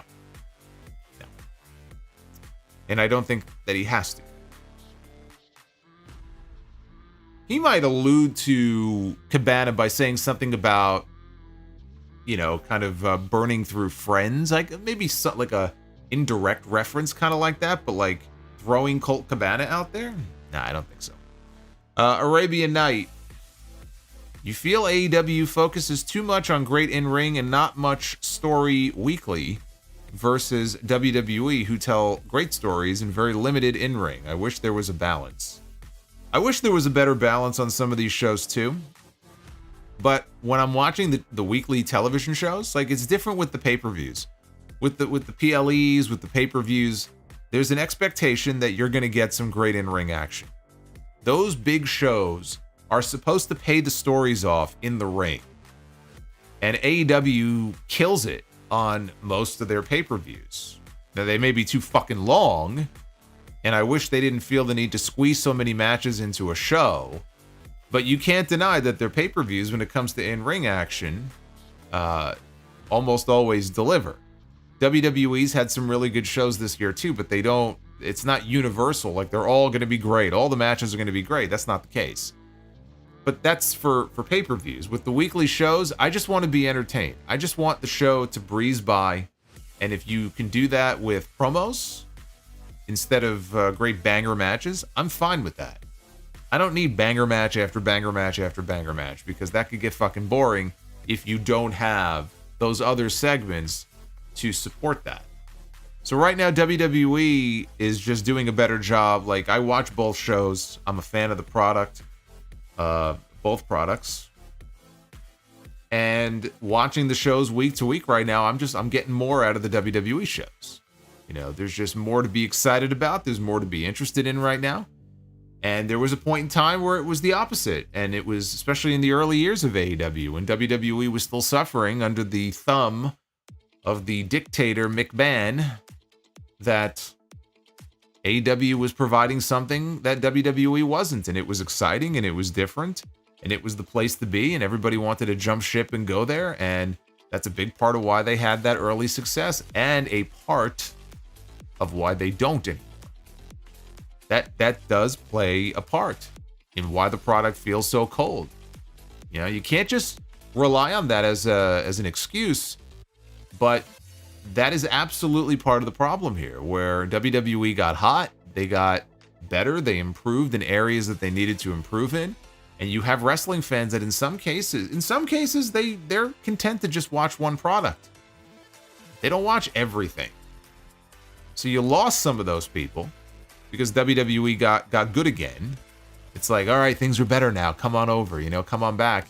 There's some of that. And also, you know, when you're marketing yourselves as the alternative, you're doing that because people aren't getting what they want to get out of the existing product. So you have an alternative. When the existing product, though, improves, there's less of a need for an alternative. They lose that label. That's also hurt them. Among the many other things that are hurting them right now. That is part of the problem. WWE getting hot was probably the worst thing that could have happened. Vince McMahon going away was the worst thing that could have happened to Tony Khan.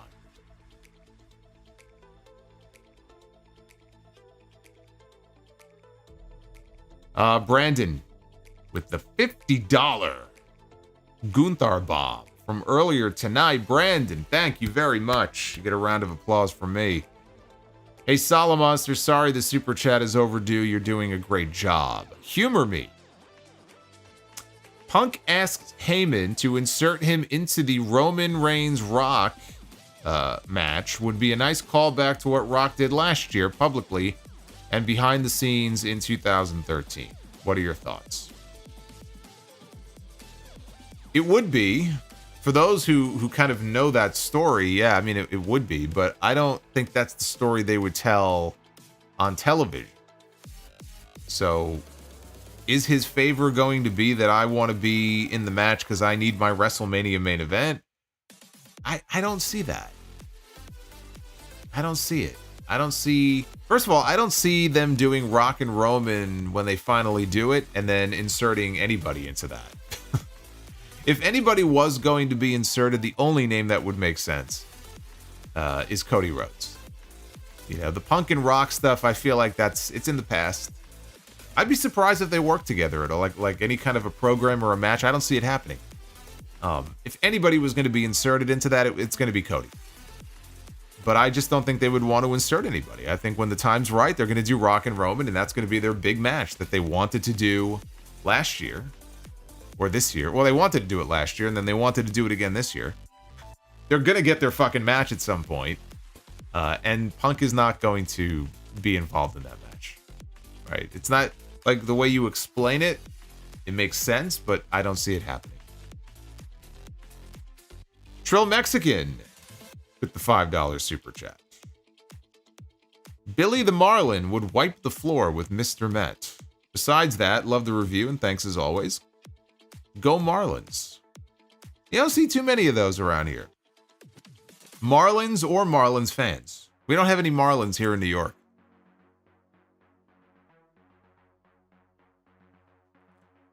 But you don't see too many Marlins fans either. You don't see them in the stands. Troll Mexican, thank you. One of these days, I'll have to get to Miami. I haven't been to Miami since WrestleMania. It was in 2012. Suplex City Mitch. What did Nala say to Simba? Hakuna Maitatas. Been a while since I've seen The Lion King, and I don't recall that, but maybe he did say that to him. Thank you, Suplex City Mitch. Base Beerus. Where are you? Hey, you son of a bitch. John Worthington. Just listened to your sound off last night. Amazing episode, by the way. Thank you, brother. I think we have a clean slate. Punk and Seth is just too bitter. I love you, Solo. I think we have a clean slate. Punk and Seth is just too bitter. I don't know what you mean by that. Are you endorsing the idea of Punk and Seth, or do you not want to see Punk and Seth? I'm a little confused by what you're trying to say here. We got Mutahir is with us. New Day should hire Ridge Holland as their new muscle. Oh, that would be evil. That right there. That's pretty good, actually. I wish I had thought of that. That's oof. That's diabolical is what that is. Might be the only way to get people to actually give a shit anyway about Ridge Holland. DEH Sires. No way all 3 world champions retain on Saturday. Of course there's a chance. Who's saying there's no chance? Of course there's a chance. We got the Women's World title, the World Heavyweight title, and the WWE title. Absolutely, all 3 champions could retain. I'm hoping that we get a title change in 2 out of the 3. And that's the women's match, and that's the Cody and KO match. That's my hope. NWO Matt. Woods and Kofi did nothing wrong. Big E did everything wrong. You sound like you could join the New Day.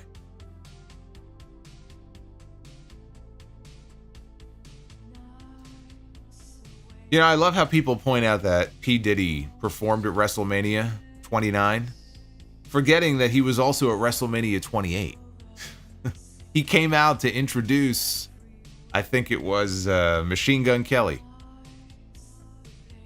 before he performed the song for John Cena's entrance in the main event. P. Diddy was there too, so that's 2 WrestleManias that he was at. Gotta scrub that from the record. Donnie Yasu with the $23 super chat.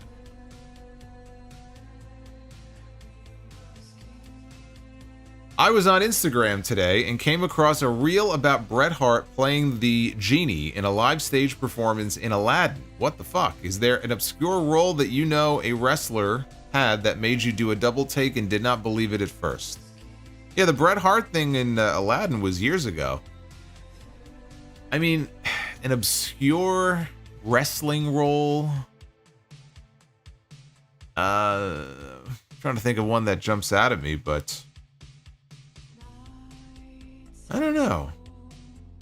Nothing terribly obscure. Well, I mean, actually, maybe there was that one really like terrible B-movie horror flick, River of Darkness. Had a bunch of wrestlers in it. Kurt Angle was like the main character, I think, but like Kevin Nash and Sid were in it. They were like undead zombies in the movie. I mean, it's kind of obscure.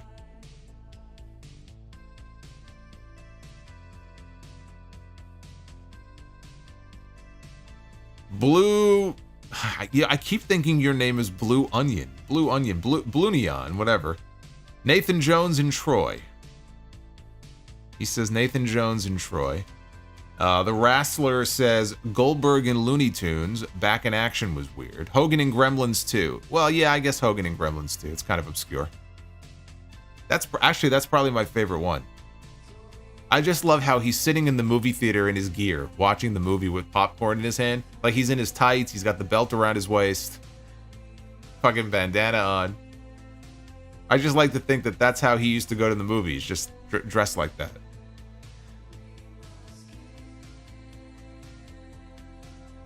Triple H in Blade was awesome. Was that Blade Trinity? I never saw that.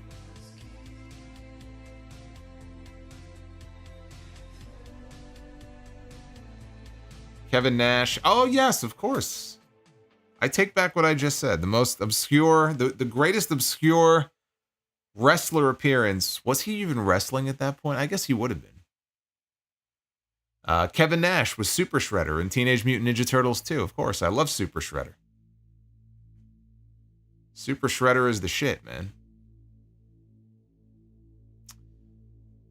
Arabian Night. Hope Penta gets good music.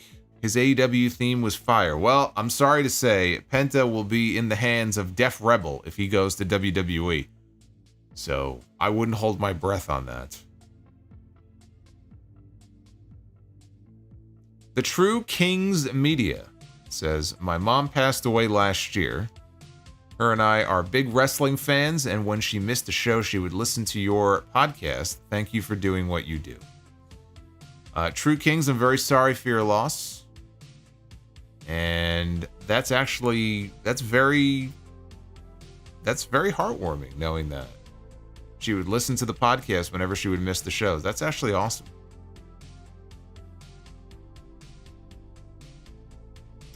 I hate that you and I are part of the same club, though. That sucks. But thank you for sharing that. That's very nice of you. Jeremy Rose, I agree with Woods and Kofi. Why didn't E come back and manage years ago? Because creative obviously said that we don't want him to be a manager for the New Day. That, and also I think they were hoping he would get cleared to return, and he just hasn't been cleared, so that we know of. That's obviously a creative decision. Uffman Entertainment with the 1992. Saturday night's main event, February of 89, is the one where Hogan was walking backstage and ran into two wrestlers. Whatever happened to those guys? One had blonde hair and the other wore pink. Again, that wasn't Saturday night's main event. I hate to be the nerd here. Excuse me. It was the main event because it was on a Friday night. And I always get a kick out of the fact that of the two wrestlers that an angry Hulk Hogan ran into and physically accosted in the back in his quest to find Randy Savage, it was Shawn Michaels and Bret Hart. And like, if you're watching back then, like, how would you ever even think to know? Especially back then, it was still the land of the giants. Everybody was so gassed to the gills. Those two guys would be the last guys you would think would ever be world champion and in the position they ended up being in. Maybe Intercontinental champion, but nobody in a million years would have expected that those two would go on to become what they would become in that company. I'm sure even the two of them didn't think so. Even Bret has admitted, like, he never thought that he would be a world champion. He thought Intercontinental would be his ceiling. So when he got pulled into Vince's office and told they were going to put the belt on him, he was shocked. Dom Joseph.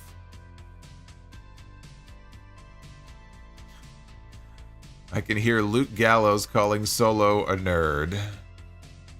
Hey, I'm a wrestling nerd and I'm proud of it. Rather be a nerd than a sicko.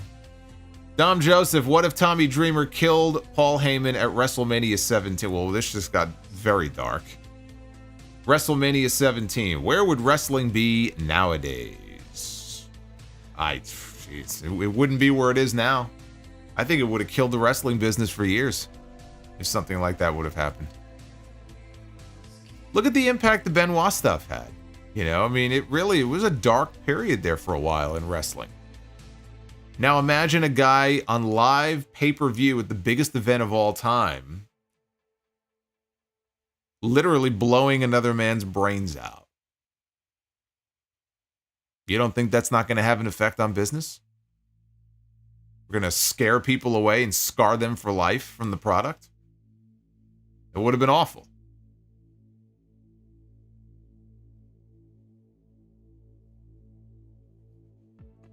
Thankfully, that didn't happen. But there were plenty of people who were very upset with Heyman. A lot of people he stiffed, never paid. There's a lot of stories with Paul. Paul Heyman is not some saint. Not just for the people that didn't get paid in ECW, but like, the story about with Chris and Tammy and using their credit card for stuff, like fucked up stuff. You can understand some of the wrestlers would have wanted to fucking kill the guy.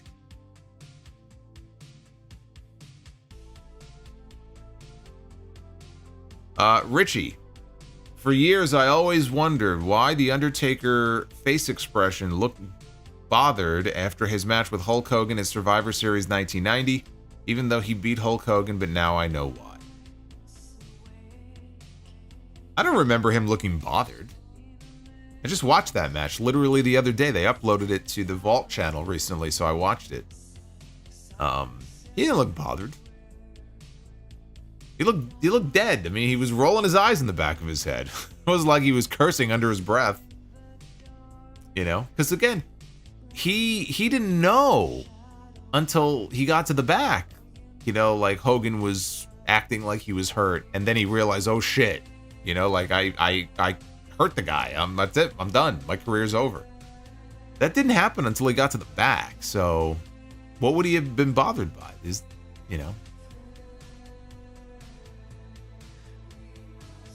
The Juliet 316. Justin says, you broke my neck, brother. That whole story, when Undertaker tells that story, it's like, and Hogan's in the back, he's laying there on the ground in the locker room, people all around him, call Linda, get Linda on the phone, like it's his last rites or something. This fucking clown, this guy. Call Linda, get the kids. Meanwhile, there's like a foot between the bottom of his head and the mat. Oh, you jammed my neck, brother. You jammed my neck. Yeah, right. Jam my foot up your ass. The Juliet says, we live in a weird timeline where the Mets are not the most dysfunctional sports team in New York. That would be the Giants and the Jets. The Giants and the Jets are a complete embarrassment. Not just to New York. They're just an embarrassment to sports. Two absolutely pathetic, sad franchises. Nothing more to say about it.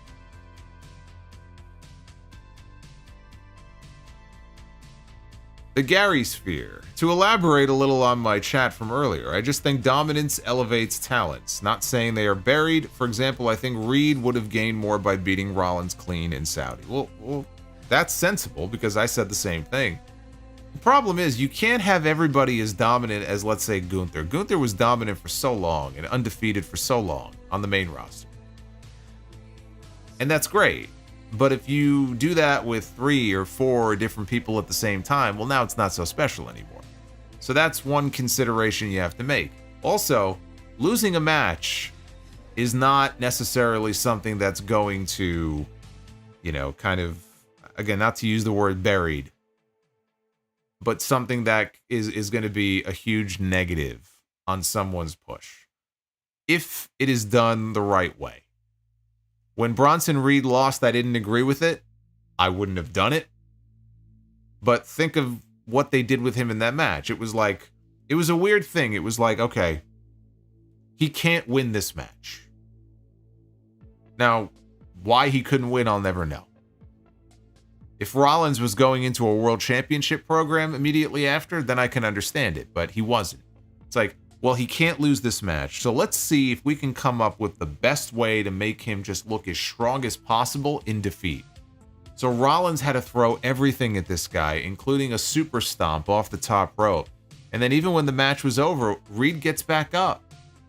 right? Like a monster rising back to his feet. And it's like they did everything in their power to try to allow him to keep his heat and make him look like this just absolute wrecking machine. But they still beat him. And if you're going to go through the trouble of doing that, you could just have him win.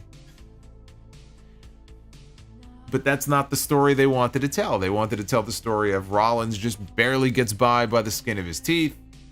He's a big star. He just came back. We don't want to beat him. Okay, in the grand scheme of things, long term, it's not going to make a difference. It's not going to kill Rollins to lose a match, and it didn't kill Bronson Reed. But I agree with you. I would have had him win the match. Braun Breaker, I would not have had him lose to Sami Zayn when he lost to Sami Zayn. In the long run, it will not make a lick of difference. What will make a difference is if he continued to lose. If he went out there and lost again and again and again, then he becomes just another guy. I'll give you an example here. One of the more egregious examples, look at the fall. And I guess to have a fall, one must first rise. It's debatable how high he rose, but look at the fall of Austin Theory. Somebody look it up, because I saw something the other day, it might have been at SmackDown on Friday.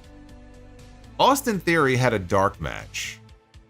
And I could be getting the wrestler wrong. I'm almost positive it was Apollo Crews. Somebody said that Apollo Crews beat Austin Theory in a dark match at SmackDown on Friday. So somebody look that up and verify that. But think about that, right? How far your career has fallen, even in a dark match, to be even in a dark match, let alone losing to Apollo Crews, who has done nothing.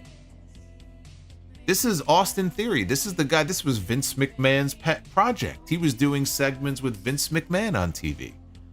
Austin Theory was done for when he cashed in Money in the Bank on the US title, and he lost. Then they beat John Cena at WrestleMania, and they did absolutely nothing to follow up on it. Austin Theory is a lost cause. That's someone you can look at and go, look what they've done to this fucking guy, right? That's one example of a talent that they've done that with. But I'm almost positive I think he lost. It was, oh, I'm sorry, that's even worse. I take it back. That's even worse. He did not lose to Apollo Crews. He lost to Luke Gallows in a dark match on Friday night. That's even worse. When was the last time Luke Gallows was even on TV? I know Carl Anderson's hurt right now, but even when he wasn't, they were on NXT. When was the last time you saw Luke Gallows on SmackDown? And he beat Austin Theory. He's not even a singles wrestler anymore. And he beat Austin Theory in a dark match. Like, it just doesn't get any lower. You know, it's a sad fall for a guy who they gave a spot against John Cena last year at WrestleMania, and he beat John Cena, and it meant absolutely nothing. It meant nothing. Nothing. They had a terrible match, and nothing came out of it. One of the biggest fails in WrestleMania history.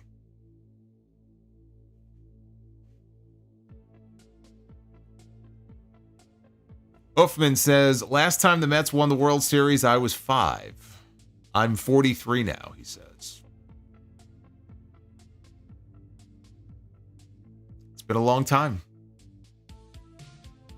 It's been too long.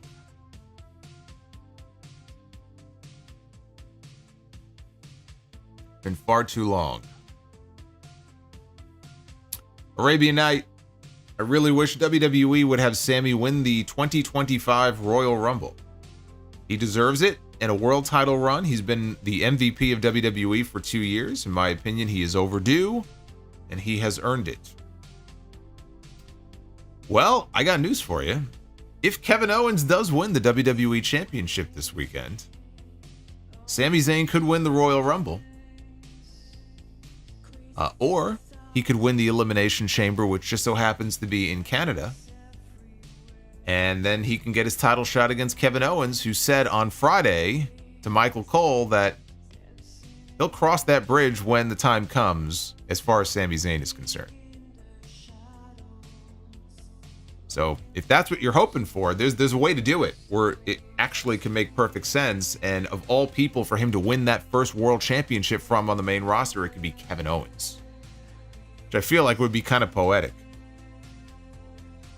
But that's why, you know, Sammy doesn't have to win the Rumble. You got the Chamber in Toronto. You know, maybe that would be a better place for it.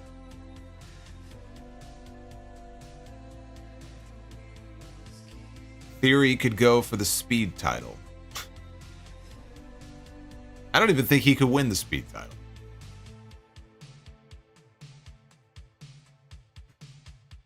KC1324. Solo, if WWE brought back the network, would you take it over Peacock? Oh, in a heartbeat. What kind of question is that?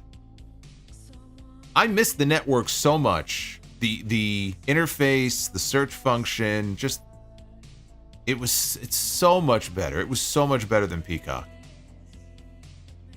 I miss the network so much. Who's your favorite to win the men's and women's Rumble should Cody lose this weekend? I think he should.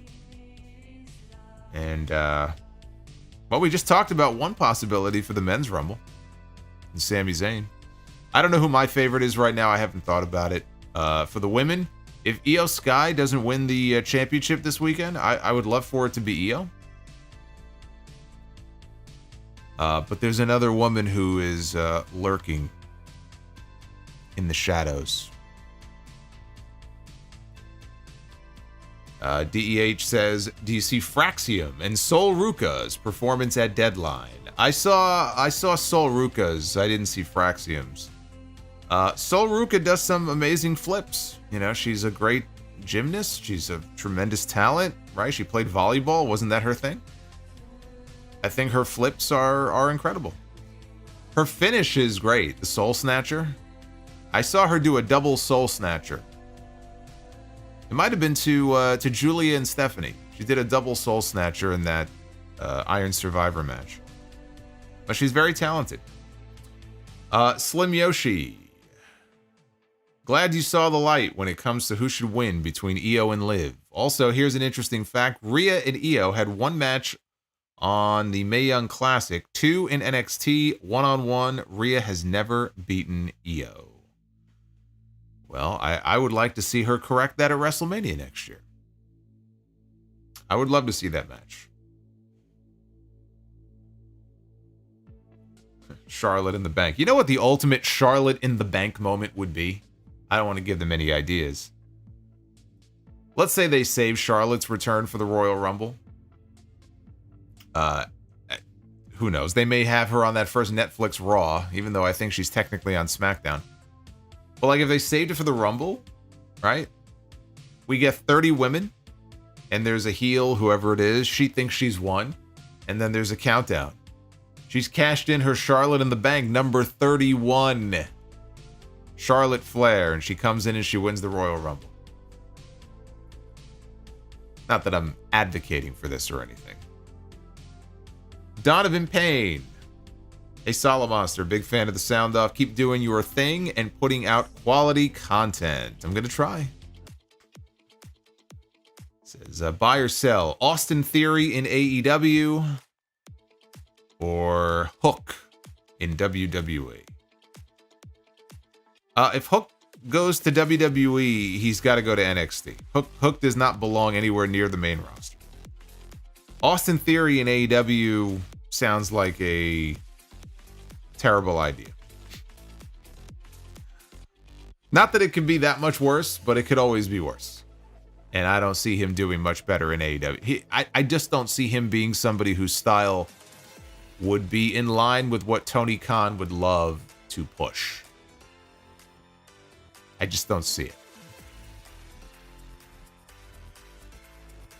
Alex says, Brother Solo, with many matches announced for this Saturday, do you think the matches will have time to inhale and exhale and draw breath? I mean, what is it? Is a living being here?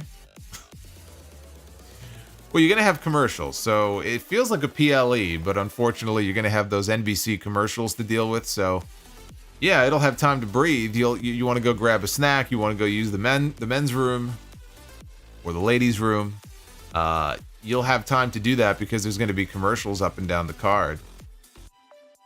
And it's a good number. I think, is it 5? It's 5 matches, I think, right? So it's like a PLE. I mean, I think it should be fine.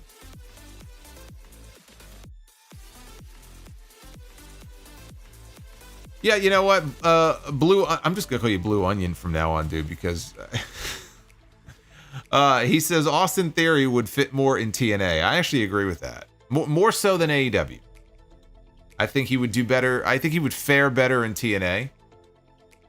So, and if he ever wanted to return to WWE, TNA's got the relationship right now with them. So, I think that move would probably make more sense. I could easily see Austin Theory as the TNA World Heavyweight Champion. You know, in there mixing it up with like Nick Nemeth. Absolutely. Hey, Wichita Workhorse, thank you for the membership. Hulkling93 at WrestleMania 29. They had an epic botch saying Mania started in New Jersey in 1995.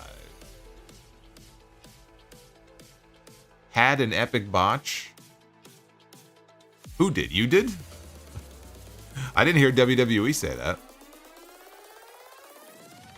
A. Lavelle, what's up, Solomonster? Hope you are doing well. Soto is a Met. Let's go. Really? Holy shit, I didn't know that. Thank you, A. Lavelle. Slim Yoshi. I watched the Cyber Sunday 2008 match between Batista and Jericho. Batista won the title, and then I remembered he dropped it back to Jericho a week later. What was up with that? I don't know, actually. I actually don't know. I don't have any memory of anything with Batista and Jericho other than there was a cage match, I believe, and there was blood, and they got in a lot of trouble for it. And I think Vince McMahon fined Batista like $100,000 or something like that, right? It was Batista and Jericho. I think Jericho said he helped him pay the fine, but something crazy. Again, he's a crazy old man. He was a crazy old man back then, let alone 10 years later. He only got crazier. And Christopher, look at this guy. 39 months of channel membership. LOL, for $1 billion, you guys can have Soto. Go Phillies. I agree. Go Phillies. You can go home early next season. That's where you'll be going. You and the Fanatic both. As we raise that banner up upon Citi Field, finally. At long last. There he is, Mr. Matt. There's my boy.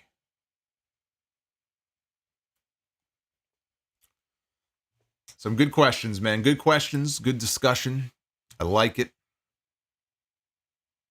That's why you guys are here. We are nearing 500 likes, guys. We're like 5 likes away from 500. So you work on that. You work on getting me there, because right now it is time to be the booker. Ladies and gentlemen, it is now time to be the booker. It is time. Yes, indeed. I know you guys have been waiting, so I won't make you wait any longer. Well, well, well. Didn't we have this last week? 2 weeks in a row now, with New Day having the best segment on the show. We have landed on the New Day, kicking us off in Tag Team Be the Booker. What are the chances of that? This is the second week in a row. Oh, the New Day. Those were better days for the New Day. Not again.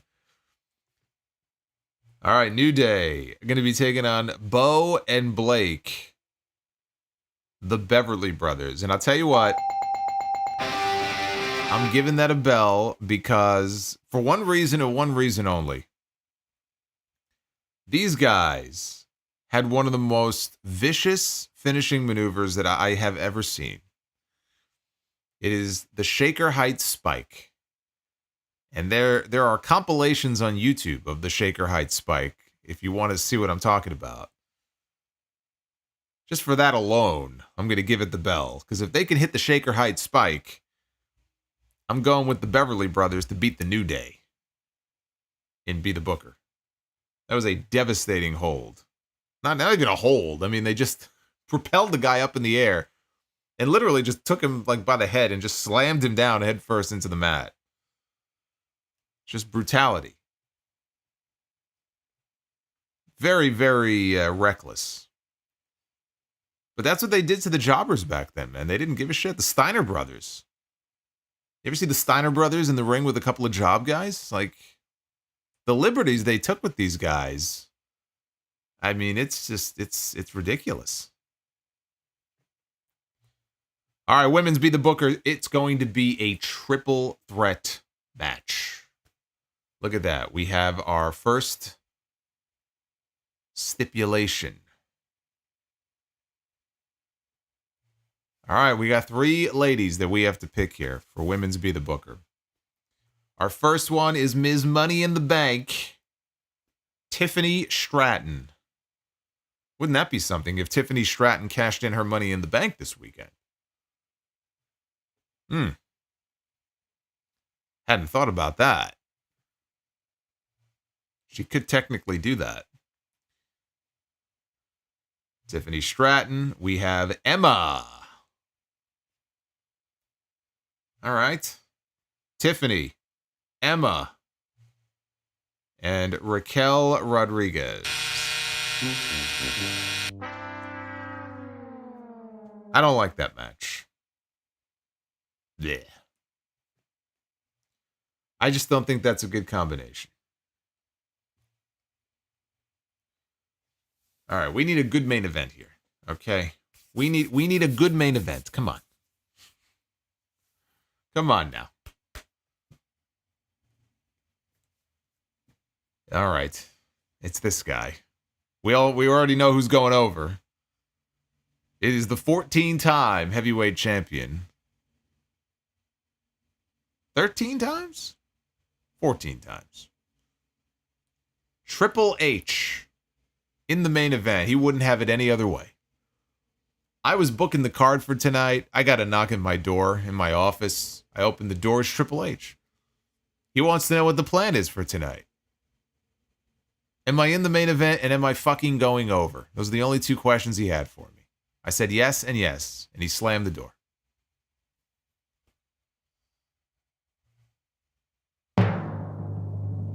Triple H taking on Darby Allin. Triple H and Darby Allin. That'd be a fun match. Like Triple H in his prime, like early 2000s Triple H against Darby. You know what? That actually would be a hell of a match. That would be a hell of a match. I like that.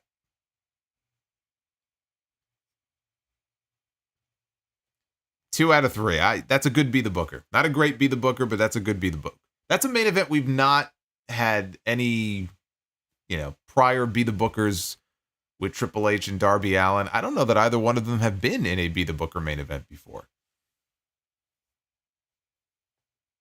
That would be a hell of a match. Of course, we all know who's going over, though. So there's no debate there. But that's okay.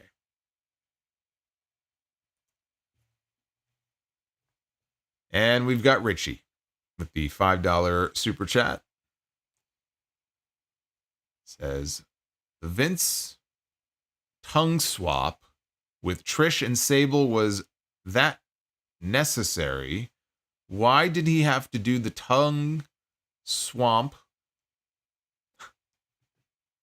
I'm having a lot of difficulty reading this here.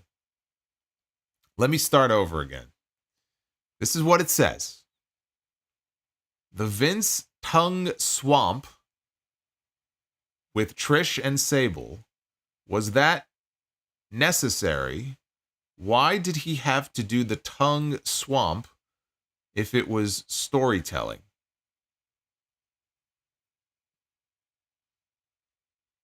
Because he's a creepy old man?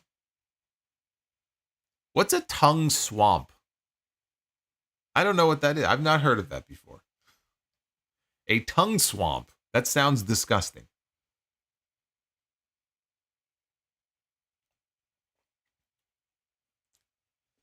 Yes, I know what he's saying.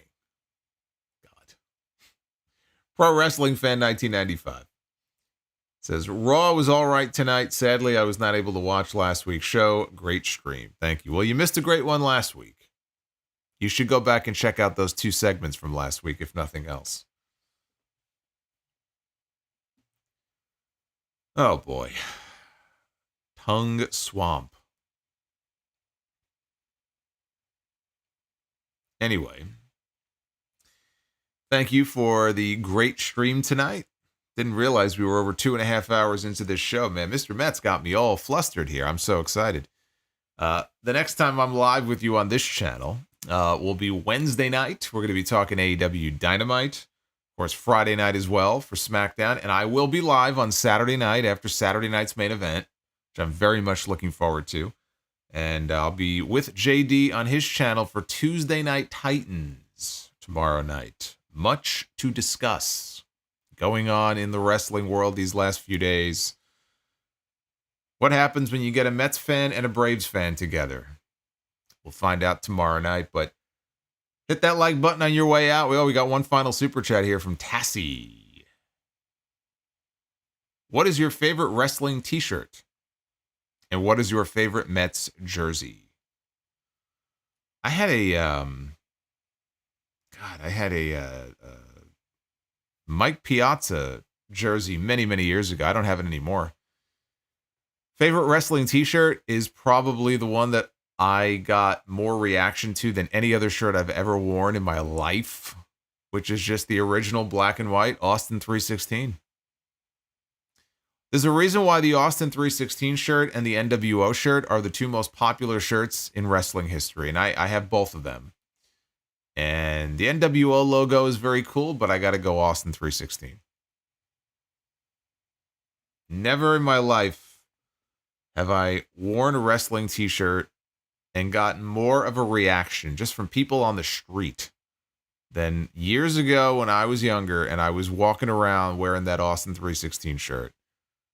It was a very real phenomenon.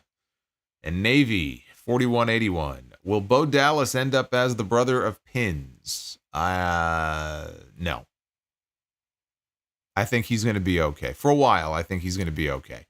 But like people have asked me, and they asked me this when the Wyatt 6 first debuted, do I think that Bo Dallas or Uncle Howdy is going to be champion one day? Like world champion?